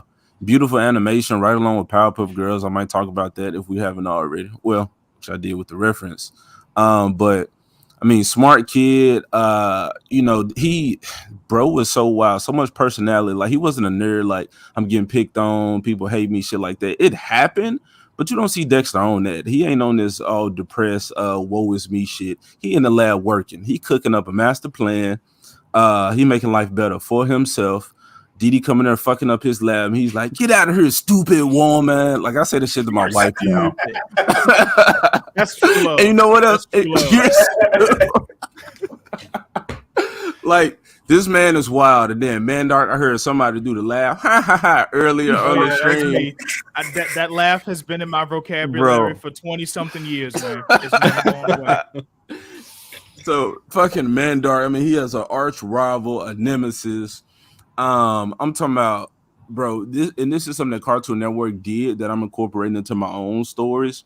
But you take something like Dexter, and it's a part of this world with Powerpuff Girls through like Justice League, not Justice League, Justice Friends, who was shown with Monkey, who was Dexter. So from Dexter's perspective, he's doing all this experimentation on this monkey. He's like, "You're gonna be a fucking super entity," and Monkey just like, like in front of Dexter. He's like, "Stupid monkey, wasting my fucking time."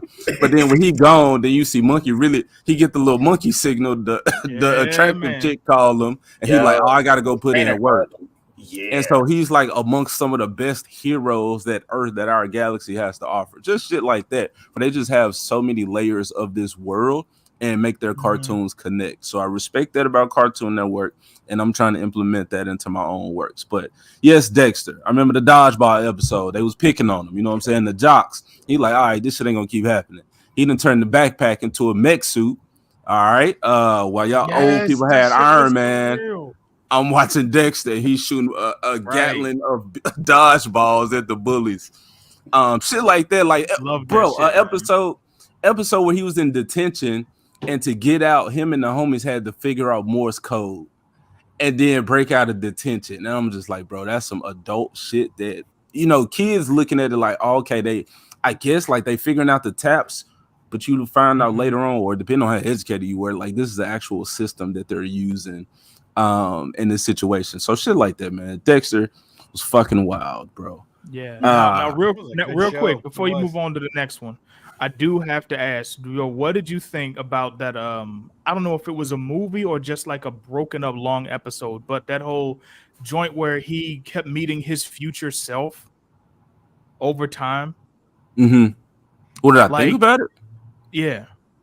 I mean, I don't know. It was fine. I accepted it. It was cool. It was just some shit to Okay. explore. Like fast forward, then you got Ben 10 who becomes Ben 10,000. So I'm just like, that's a idea that American cartoons really don't do, that you see a lot from the East, where you see their characters develop and mature and like their powers evolve. What America is just like, hey, this They is just me, here. and this is They who I'm just gonna here. be. This is what you get. So yeah, I like stuff, like that, or the show willing to just have fun with itself like that. Yeah, definitely. Let me see, what's another one that I have? Have we named all of the, because we said Street Sharks? I mean, what about Extreme Dinosaurs? Did we mention that? I remember that one. Yeah. There was Okay. a lot of them. I think the Trolls even got an action spin-off show at some point, but I never saw they it. did. All the trolls. The Yeah. Trolls? The troll Yeah. dolls with the spiky hair. They were really Oh, yeah, popular yeah, in the yeah. 90s. Yeah, Okay. they got an action cartoon. I never Because saw of course they did. it. Of Right. course they did. Hey, shout out to the lesser known Marvel cartoons that also released at the same time. Fantastic Four and Iron Man got an hour long block that aired on some Saturday mornings. Yep. They actually how I did actually a- learned. Crossover, yeah, with Spider-Man. Yeah, with Spider-Man and the X-Men did a crossover with Spider-Man, and Same voice actors, and Same that voice thrilled me actors. to death. Like that Yep. was our multiverse back then. that's right. It was good stuff. Mhm. Yep. Real shit, man. I All right, want to say AJ. I one thing know before you cooking on some stuff, man. I'm sorry, John. Go ahead. I want to give one little shout out that a lot of people don't appreciate, but I've kept this belief for a long time now. We all love our villains, right? And the 80s villains, Cobra Commander, Megatron, Mum-Ra. These guys were iconic. But 90s cartoon villains could actually win. That's And the 90s cartoons villains that for me were like the best ones. You had, remember Reboot, the 3D animated show? Of course. Megabyte, voiced by Tony J. Robotnik from Sonic Sat-Am. Voiced by, believe it or not, Jim Cummings, the voice of Winnie the Pooh. Voice Oh, yeah. this man like Got Darth that. You Vader. just voice everything. Yeah. Amazing. Who else was it? Xanatos from Gargoyles. Mm-hmm. And there's another one in there I'm forgetting. He was voiced by Frakes, wasn't he? Yeah, it was. Yeah. That whole show had like half the cast of TNG on there. It was Jonathan hilarious. Frakes. Yeah. There was another one I'm trying to remember, but I can't off the top of my head. Hey, you bringing Megatron up from villains- Beast Wars. He was awesome. Yeah. Hey, Mhm. yes. Nice. But it's funny you're bringing up villains who win, and AJ is repping Cartoon Network hard. It's so weird because correct me if I'm wrong, but for all the Powerpuff Girls, all the people they fought, the only villain I knew that like straight up beat them, like completely won at one point, was him. I don't remember what happened, but he like turned into like Thanos plus the Hulk plus Disco Inferno, and he was huge and he had these huge ass horns. Yes, And sir. like they couldn't touch him. Real like- demonic shit. For real. Like he went from to nigga, get your ass over here. And it was a wrap. It was a wrap. They couldn't touch him. He was the only villain they fought that he straight up won. I don't remember what happened to the timeline to put it like that, but he won. He won. So I was thinking about that earlier, and I don't know where else we seen it or this trope, but you had him, very demonic, very sus. Okay, alphabet community. You had if I say cow and chicken, you had what was his name, Mr. Fat Devil, right? I know what you're Yes, he talking was about. I naked don't- all the That- time. The red guy. Yeah. You had him, and then you had South Park. You had that gay ass devil. So I'm just like, bro, that was something in the animation with these little demonic. They just keep making the devil like that. I don't know. They were trying to communicate something that they thought. So that's man. You know what? I never thought about that before. But yeah, there was a rampant string of gay or to since we're talking about 90s, I have to bring up a term that I regret to having ever used, but the metrosexual devils. Was it metrosexual or was it that or was it androgynous? It was androgynous in the 80s. It was androgynous. I would say they would be 2000s was metrosexual. Yeah, 2000. Well, South Park could be mature, so that devil was gay as shit. Like he had who was it? Saddam Hussein. No, he literally was just absolutely gay. Like Saddam he Hussein was is his husband, and yeah, but you had him who was just you never seen him on no weird stuff. He was just flamboyant. He was there's a better word. They had very flamboyant. Yeah, and you know what? While I was showing my kids this episode of Powerpuff Girls, one of them said, "I like that red guy," and I was like, "You know what? I did too." That don't mean, you know. The dude was the dude. He was the shit. I said, remember. And it's like, you know what? A badass like him, you just gotta accept that he gay. There's nothing that you can do about it unless you come super yourself. So I mean, you really gonna talk shit to him? They knew what they was doing when they named the guy. Like, what you gonna say? What they be saying now? He's him. You gotta know he's him. Well, he's literally him. Like, what you gonna do? Like, what you gonna do? What you gonna say? He's too sweet or he's too whatever. Okay, there you go. Him. What you gonna do? He will do what he want with you and then snip it off when he done. On his tippy toes. Whoop your ass on his tippy toes. That's all you can do, bro. And that's a wrap. So, hey, we got him. They snuck that through the censors, which I appreciate them for. I'm gonna go a little bit more mature with my next one. I don't know what number this is on the list, but I'm gonna say Space Goes Coast to Coast. Hey, yeah, the show. Nice. Yes. OG Space Ghost. So that's the thing. This man talking about the show, and now you can talk about the actual show that it came from. Look, that started in the 2000s. Now, a lot of people don't remember this. That TBS had in their animation block, they had Cartoon Planet, which was the same characters. You know, Space Ghost, Zorak, and Brak doing stuff in between. They were like channel mascots almost. Yeah, that was funny. That was great. 1994. 1999, and it was revived in 2001. So that qualifies. Wow! Thank you for the backup. So the reason I said Coast to Coast instead of the actual show is, I think I found out about Coast to Coast before I watched the actual show. I don't quite remember, but I was maybe. And so I'm like, hold on, this dude is a real superhero, and then he has the Wonder Twins. He was they was with him. I don't know what the fuck all this sign is about, but I was actually not excited about the Wonder Twins in their day. AJ, I'm sorry. This man was like, "I love Harvey Birdman, attorney at law, not Birdman." Exactly. Bro. Look. I mean, Harvey Birdman was great.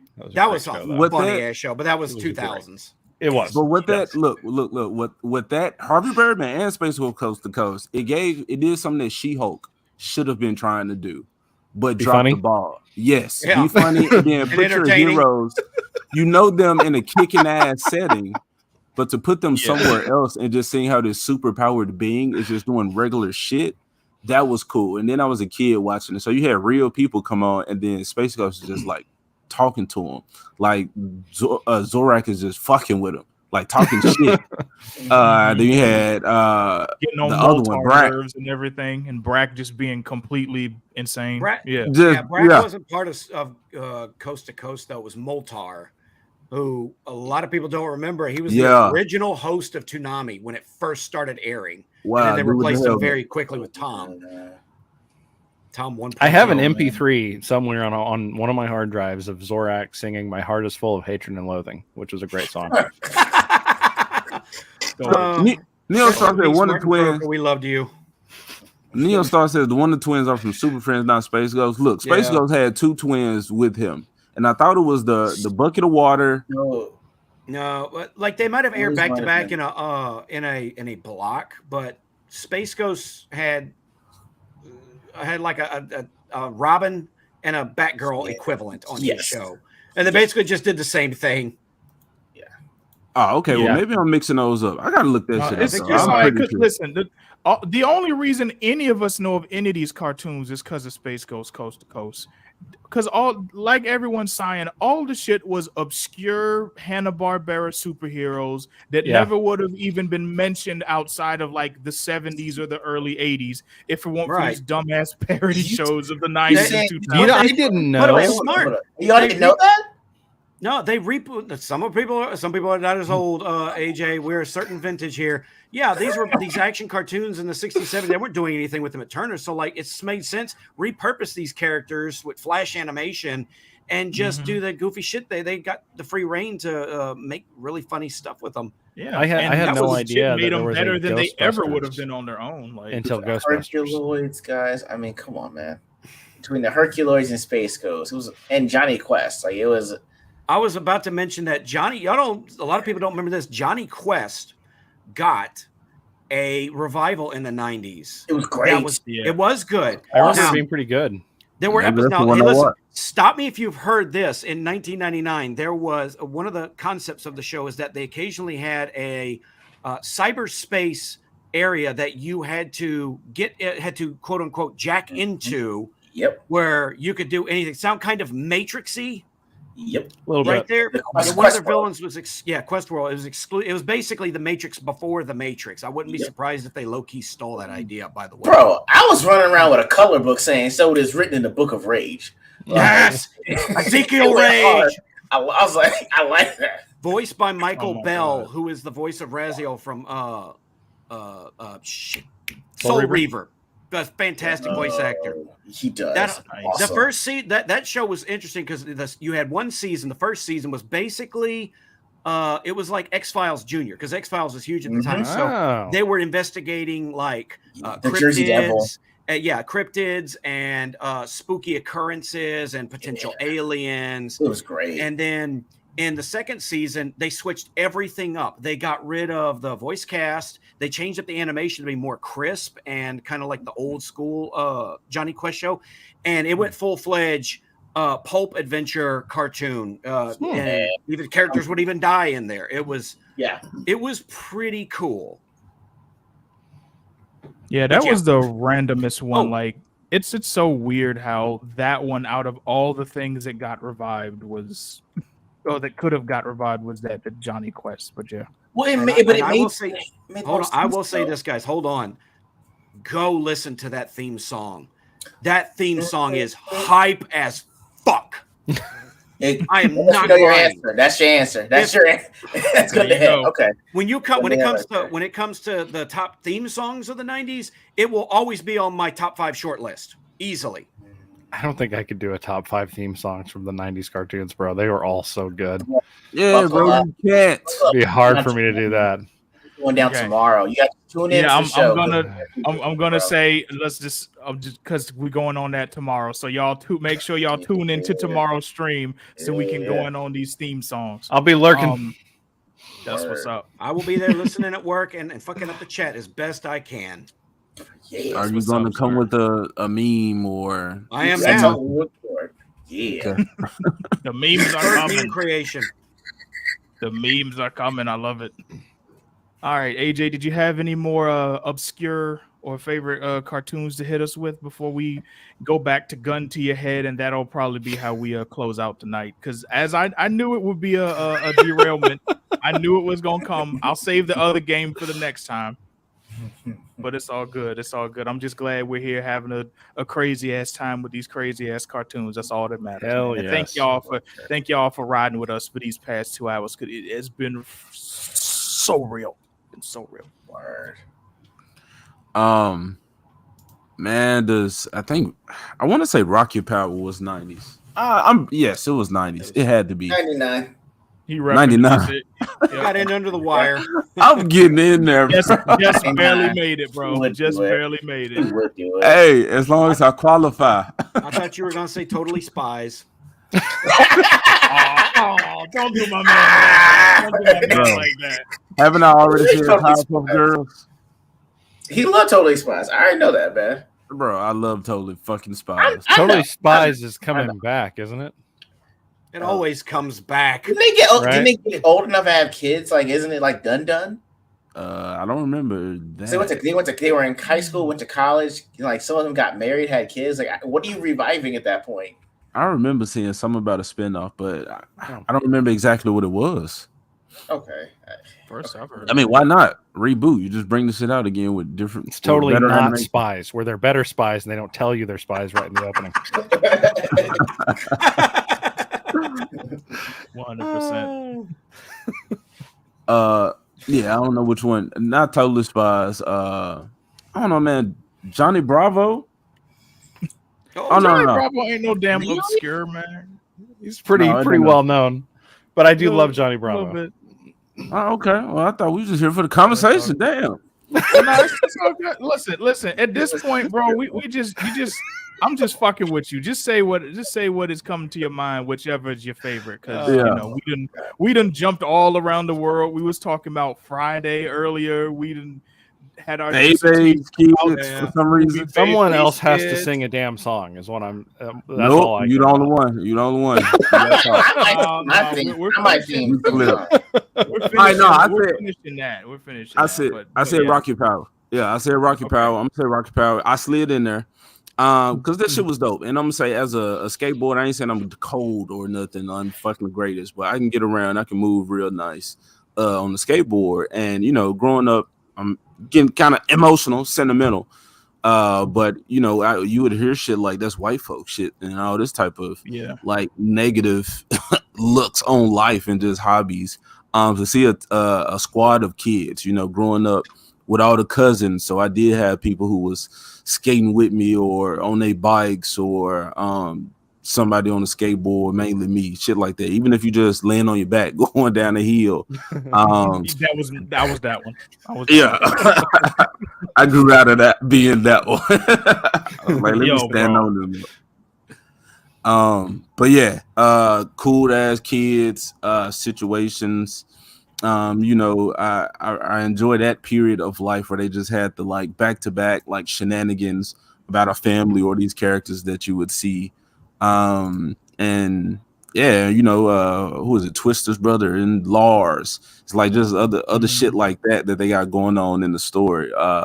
You know, mom not being there. The dad owns a fucking shack, so him, you know, we watch it now. You see how he's balancing fucking having, you know, being a single dad and owning his own business, but the location, just shit like that, bro. These, what is it? Not Moron Mountain. That was from Space Jam, but like, you know, just when they was on the, I ain't gonna go back to all the episodes, but seeing them do shit like that, bro, and it just empowered you as a kid and made you feel like that was possible. You know, and then they didn't have to look like you.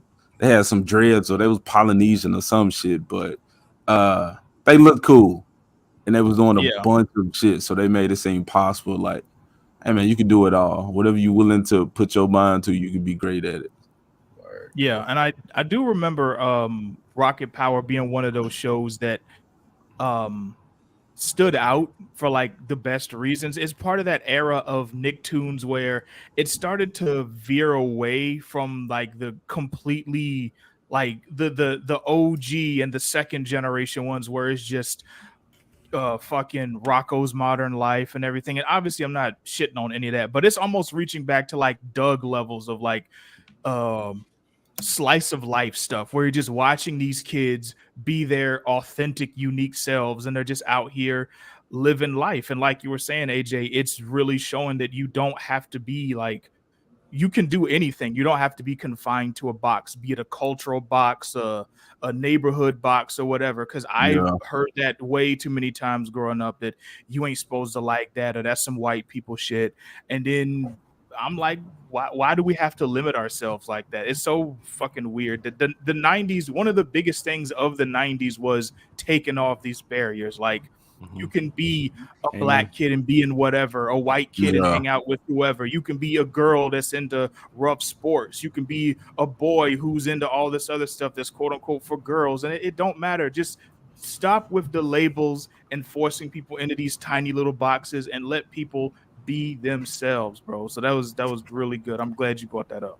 That was one thing that I always liked about the show Doug, is that they purposefully made characters different and unusual colors. because it wasn't about their skin color. It was about who they were as a character.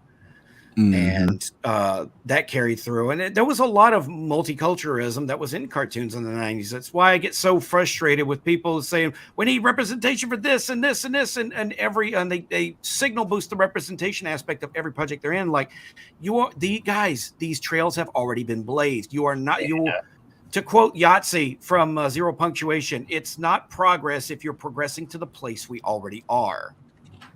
But for some people, nothing existed past 2014. So the only injustice on Doug was making Connie skinny in Disney's Doug. Only beef I had with it. Disney's Doug likes his thick girls. I don't. Thick guys save lives. She knocked it. He's like, she punched the shit out of Roger. I was like, yeah, that's cool. Then apparently she went someplace and had like bariatric surgery, came back skinny with a big ass head. She went to a fat camp between seasons. That's what happened.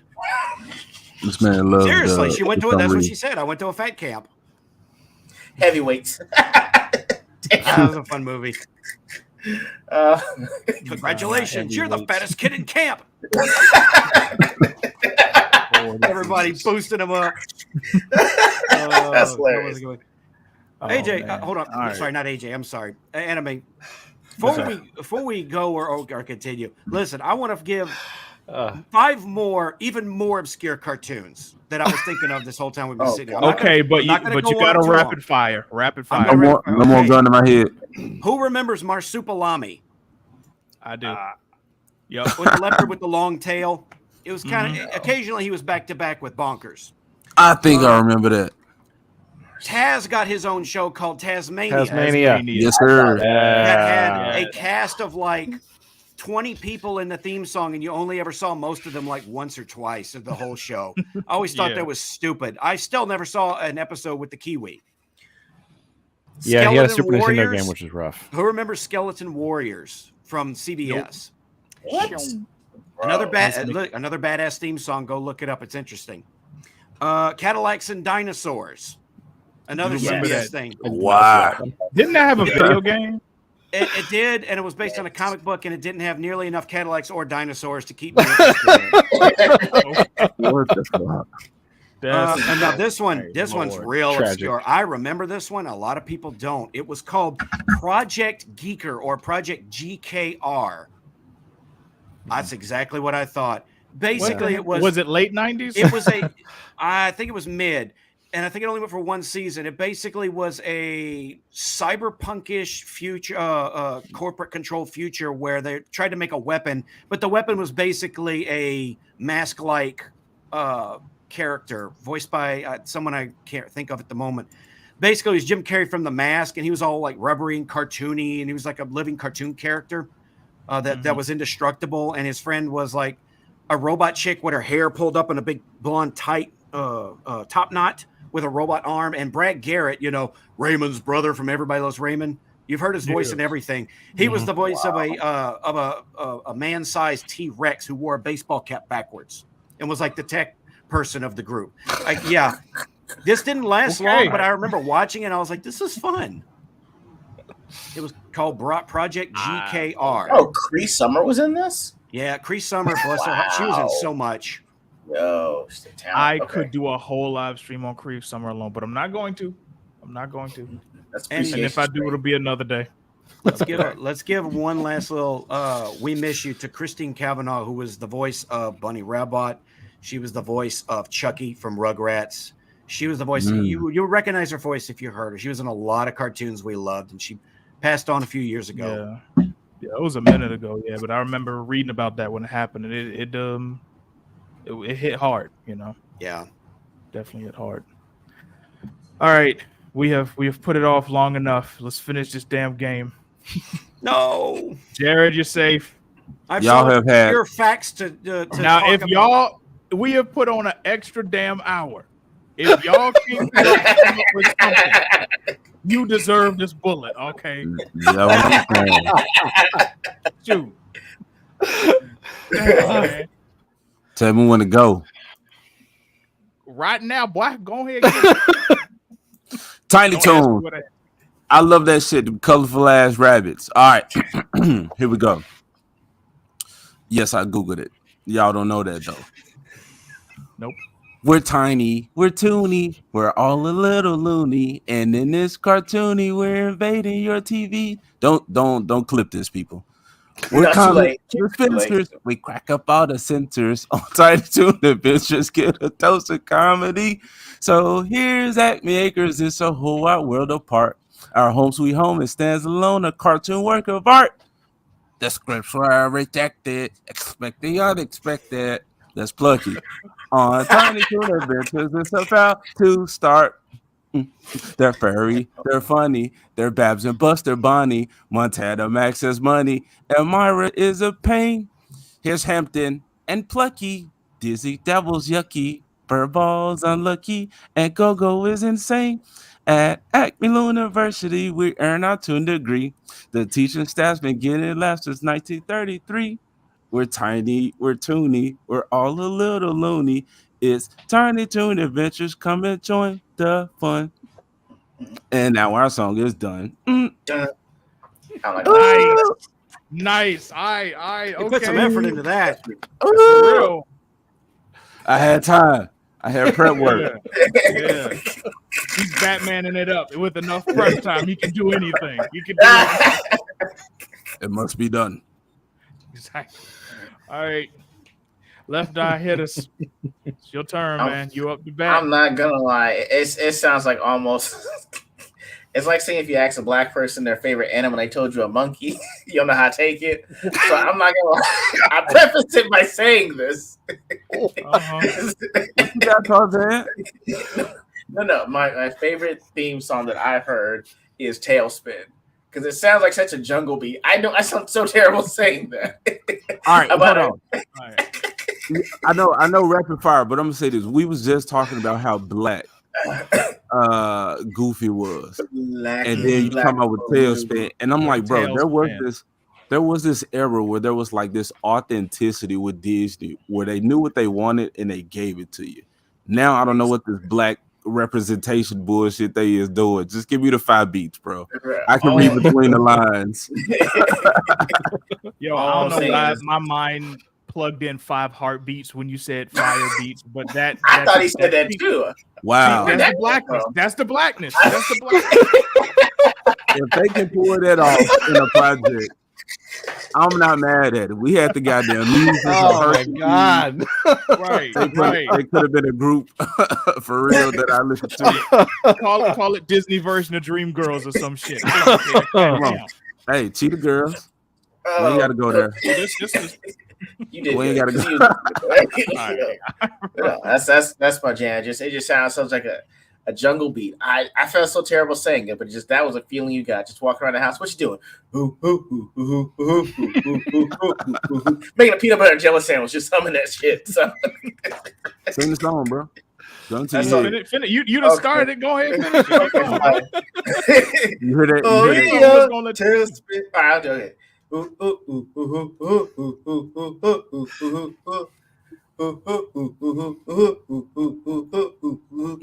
Oh monkey. yeah, tailspin. Oh yeah, tailspin. Friends for life through thick and thin with another tailspin. And that's all I got for there. And then to break it down, and then that's pretty much it. That's all I remember. Because I just walk around the house just grunting like a goddamn ape, singing that song. And again, that's why I feel so bad. Fucking primal I feel so bad. Just Gullah walking around. Gullah Island. Sing. Goddamn. Oh my god. You pollywog ass.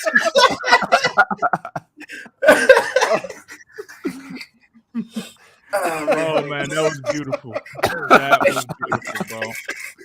That was beautiful, man. All right, John, come on, come with it. Tell me if you've heard this one before. And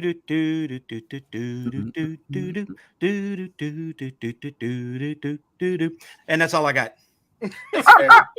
Leave him one more. They don't leave him wanting more. No, sir, you are not an obscure one season having 90s cartoon. Ain't no leave him wanting more. We at the end of the show, man. It ain't no more. He said lyrics. You can't get out with that shit. You got to whistle the last. That's the only theme I can think of off the top of my head. That was Doug. That's fine. You I like had Doug. Google time. Man. All right, y'all listen. Okay. All right, it's my turn. We got the Negroes in the house that's singing lyrics and doing full beats. We got Jared who did part of the Tick, and we got John who did the start of Doug. So I guess I'll meet y'all in the middle, and I'll give y'all this one. Spider-Man, Spider-Man, radioactive Spider-Man, spider blood, no radioactive spider blood, that radioactive spider blood, Spider-Man, wow. That's the truncated. That's the end credit version. That's what they were saying. Well, they cut it out, like they cut like half of it off just so they can zoom through them credits, you know. Yeah, I didn't know it had words. I didn't have it. I did that because that was such a banger theme. That was great. It was. I've been saying Air Warren Spider-Man for like 30 years, man. Exactly. Because I was that kid. First of all, I would record it and I would have to watch it over and over again so many times. I better learn what they actually saying as many times as I broke them tapes trying to watch them. You told me. Who is this? Stephen King, the dude in the wheelchair. Who is that? With the little talking thing. Sound like he's doing a thing. No, now, damn it, man! I wish I could draw, because now I want to draw Stephen King singing the damn '90s Spider-Man song. It was so good. Iggy, if you're watching this, draw that shit. I'll pay you later when I'm not about to be on the street. But damn it, good idea, man. Oof, bro, that's how I was singing them lyrics for that Spider-Man you song. Ain't shit. Shit for that, bro. You ain't shit, bro. I love you. Oh my god. Yo, this has been a stream for the ages. This has been a stream for the fucking ages, bro. I can't thank y'all enough for coming up here with my crazy ass. Y'all have made the 5th day of the Extremaganza 5 streams worth of value. I can't thank you enough. Before we get out of here, we got to do what we do every episode when I have people crazy enough to come on the show with me. I got to give the spotlight to all my individual panelists, and I'm going to make it hot so that they can shield themselves and plug their shit. So we going to start off with the last person who joined the show. We got Abomination AJ. So go ahead, bro. Tell the folks watching who you are, what you do, and where can they find you. Bro, I'm about to drop this link right here. I don't know what it's going to do for y'all, but there you go. Make it work, push it, see what happened. You can find me there. I talk about that's the stream for tomorrow. Okay, so that's that one, but that's what I meant. There you go. Yeah. Fucking share it. There you go. Like the shit, share it. There you go. I meant to do that. Okay. Yeah, the shit you didn't take is backing up in your brain now. Look, no, man, he just 4D chest this shit, man. Exactly. Subscribe is still there. There's a button for you to push. And if you want to continue this conversation, minus a few people, for some reasons, there you go. We in there. We can talk about it. Exactly. You're welcome. I'm the Abomination, known as AJ. I'll talk about stuff. I haven't put a video out for a while. Planning on doing some stuff. Just gotta. I've been kind of in the background doing more art stuff and working on that. And in the future, that all will go into the channel, the stream, production. John rocking the hat, man. We want to do more of that.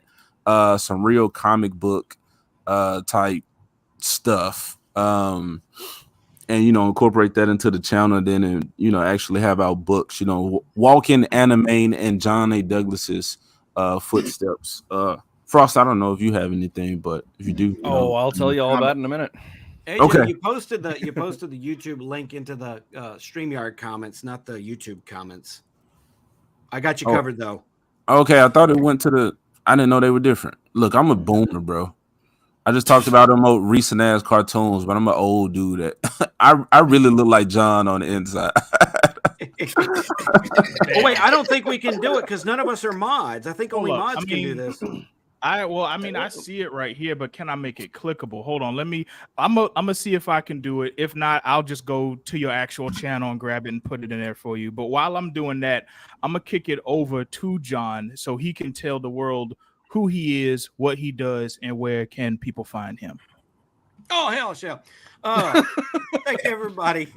Glad to be in. This is actually my first time on Animaine's channel. He's been on my channel a couple times because I'm a big fan of what he's trying to do with Bond of the Blade, Spider's Circle. You know, I'm a very big advocate for independent creators, authors, comics, games, you know, even just a regular YouTube channels that I find more entertaining. And frankly, I'd rather have this right here than have another season of some high budget TV show.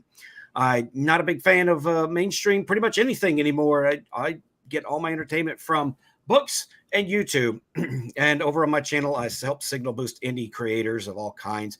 If you go over to my channel now, I'm at 897 subs. Come on, help push me over to 900 subs. Let's go. I've been on my way to 1,000 for a while, but I'm getting closer by the day. You gonna get there, boy. You gonna make it. You gonna make it. It's right we there, all bro. gonna make it. We all gonna make it. I still remember when you started, and you was just a wee lad YouTuber with your first video. Hold on. I gotta make this extra stupid. All right, there you go.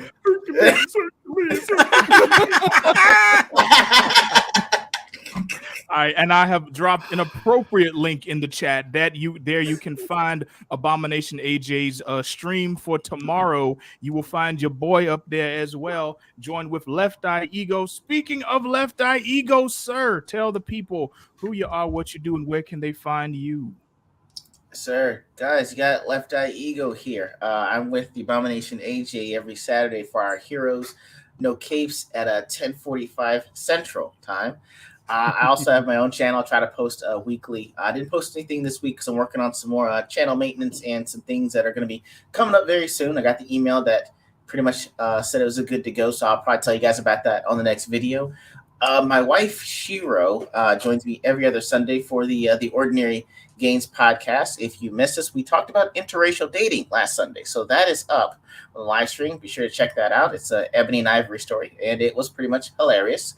But yeah, that's pretty much what I've got, and that's what I'm about. So yeah, I'm on Twitter, YouTube, and Instagram on Left Eye Ego. So guys, check you out, sub, and you have questions or want to be a guest, shoot me a message.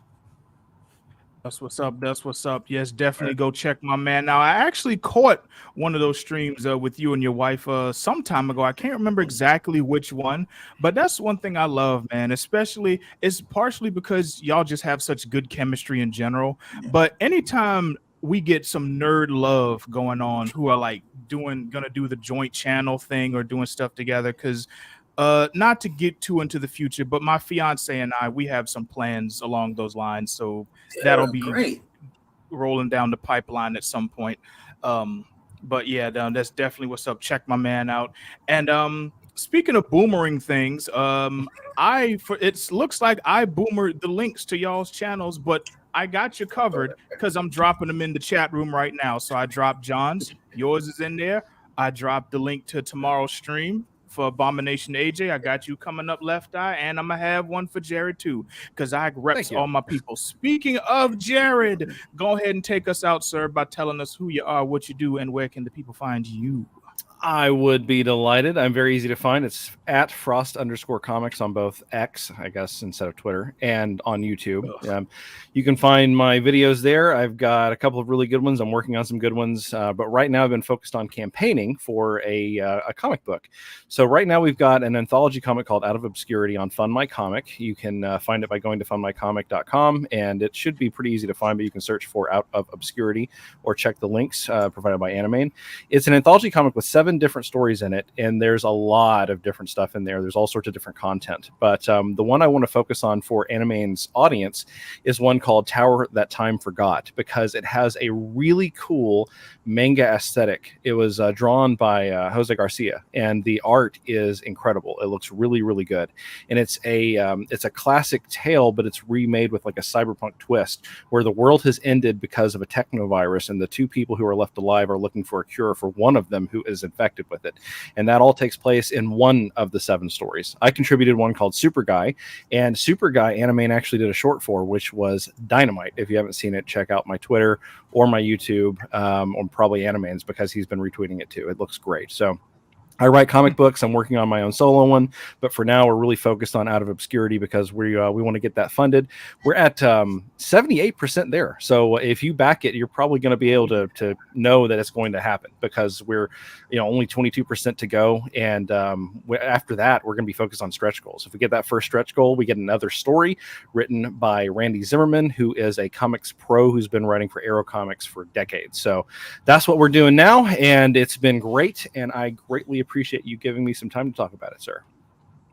Thank you for coming on, man. Always glad to help you out and help signal boost everything. And that goes for everybody, man. Whenever you come on my channel, if you are gracious enough to come up here and hang out with my crazy ass on my Pookie Production podcast channel, I will gladly at the end give you the floor to shill your shit, because I 1000% believe that we all we got at the end of the day, and if you can't support the people that support you, I don't know how you're gonna make it in this fucking world, man. And that's gonna be the note we leave y'all on. Thank y'all for joining us on the 90s extreme Aganza stream, and for the last time, join me here tomorrow, not on this channel, but on Abomination AJ's channel, where I joined him and Left Eye Ego for the Heroes No Capes podcast. We're going to be talking about these damn theme songs. I got 50 in my head already. I'm going to try and trim it down to 10 just so I don't have the stream going for 5 hours.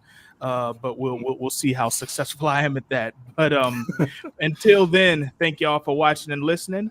I'm Animaine. I've been joined by John Douglas, Left Eye Ego, Jared Bricky, and Abomination AJ. And we will talk to y'all later. Deuces. Bye, chat. Peace. Thank you. Finally, The Rock has come back! Where's the goat? The goat! Oh, bitch, we in for a good one. We'll do it live. Push that ass away.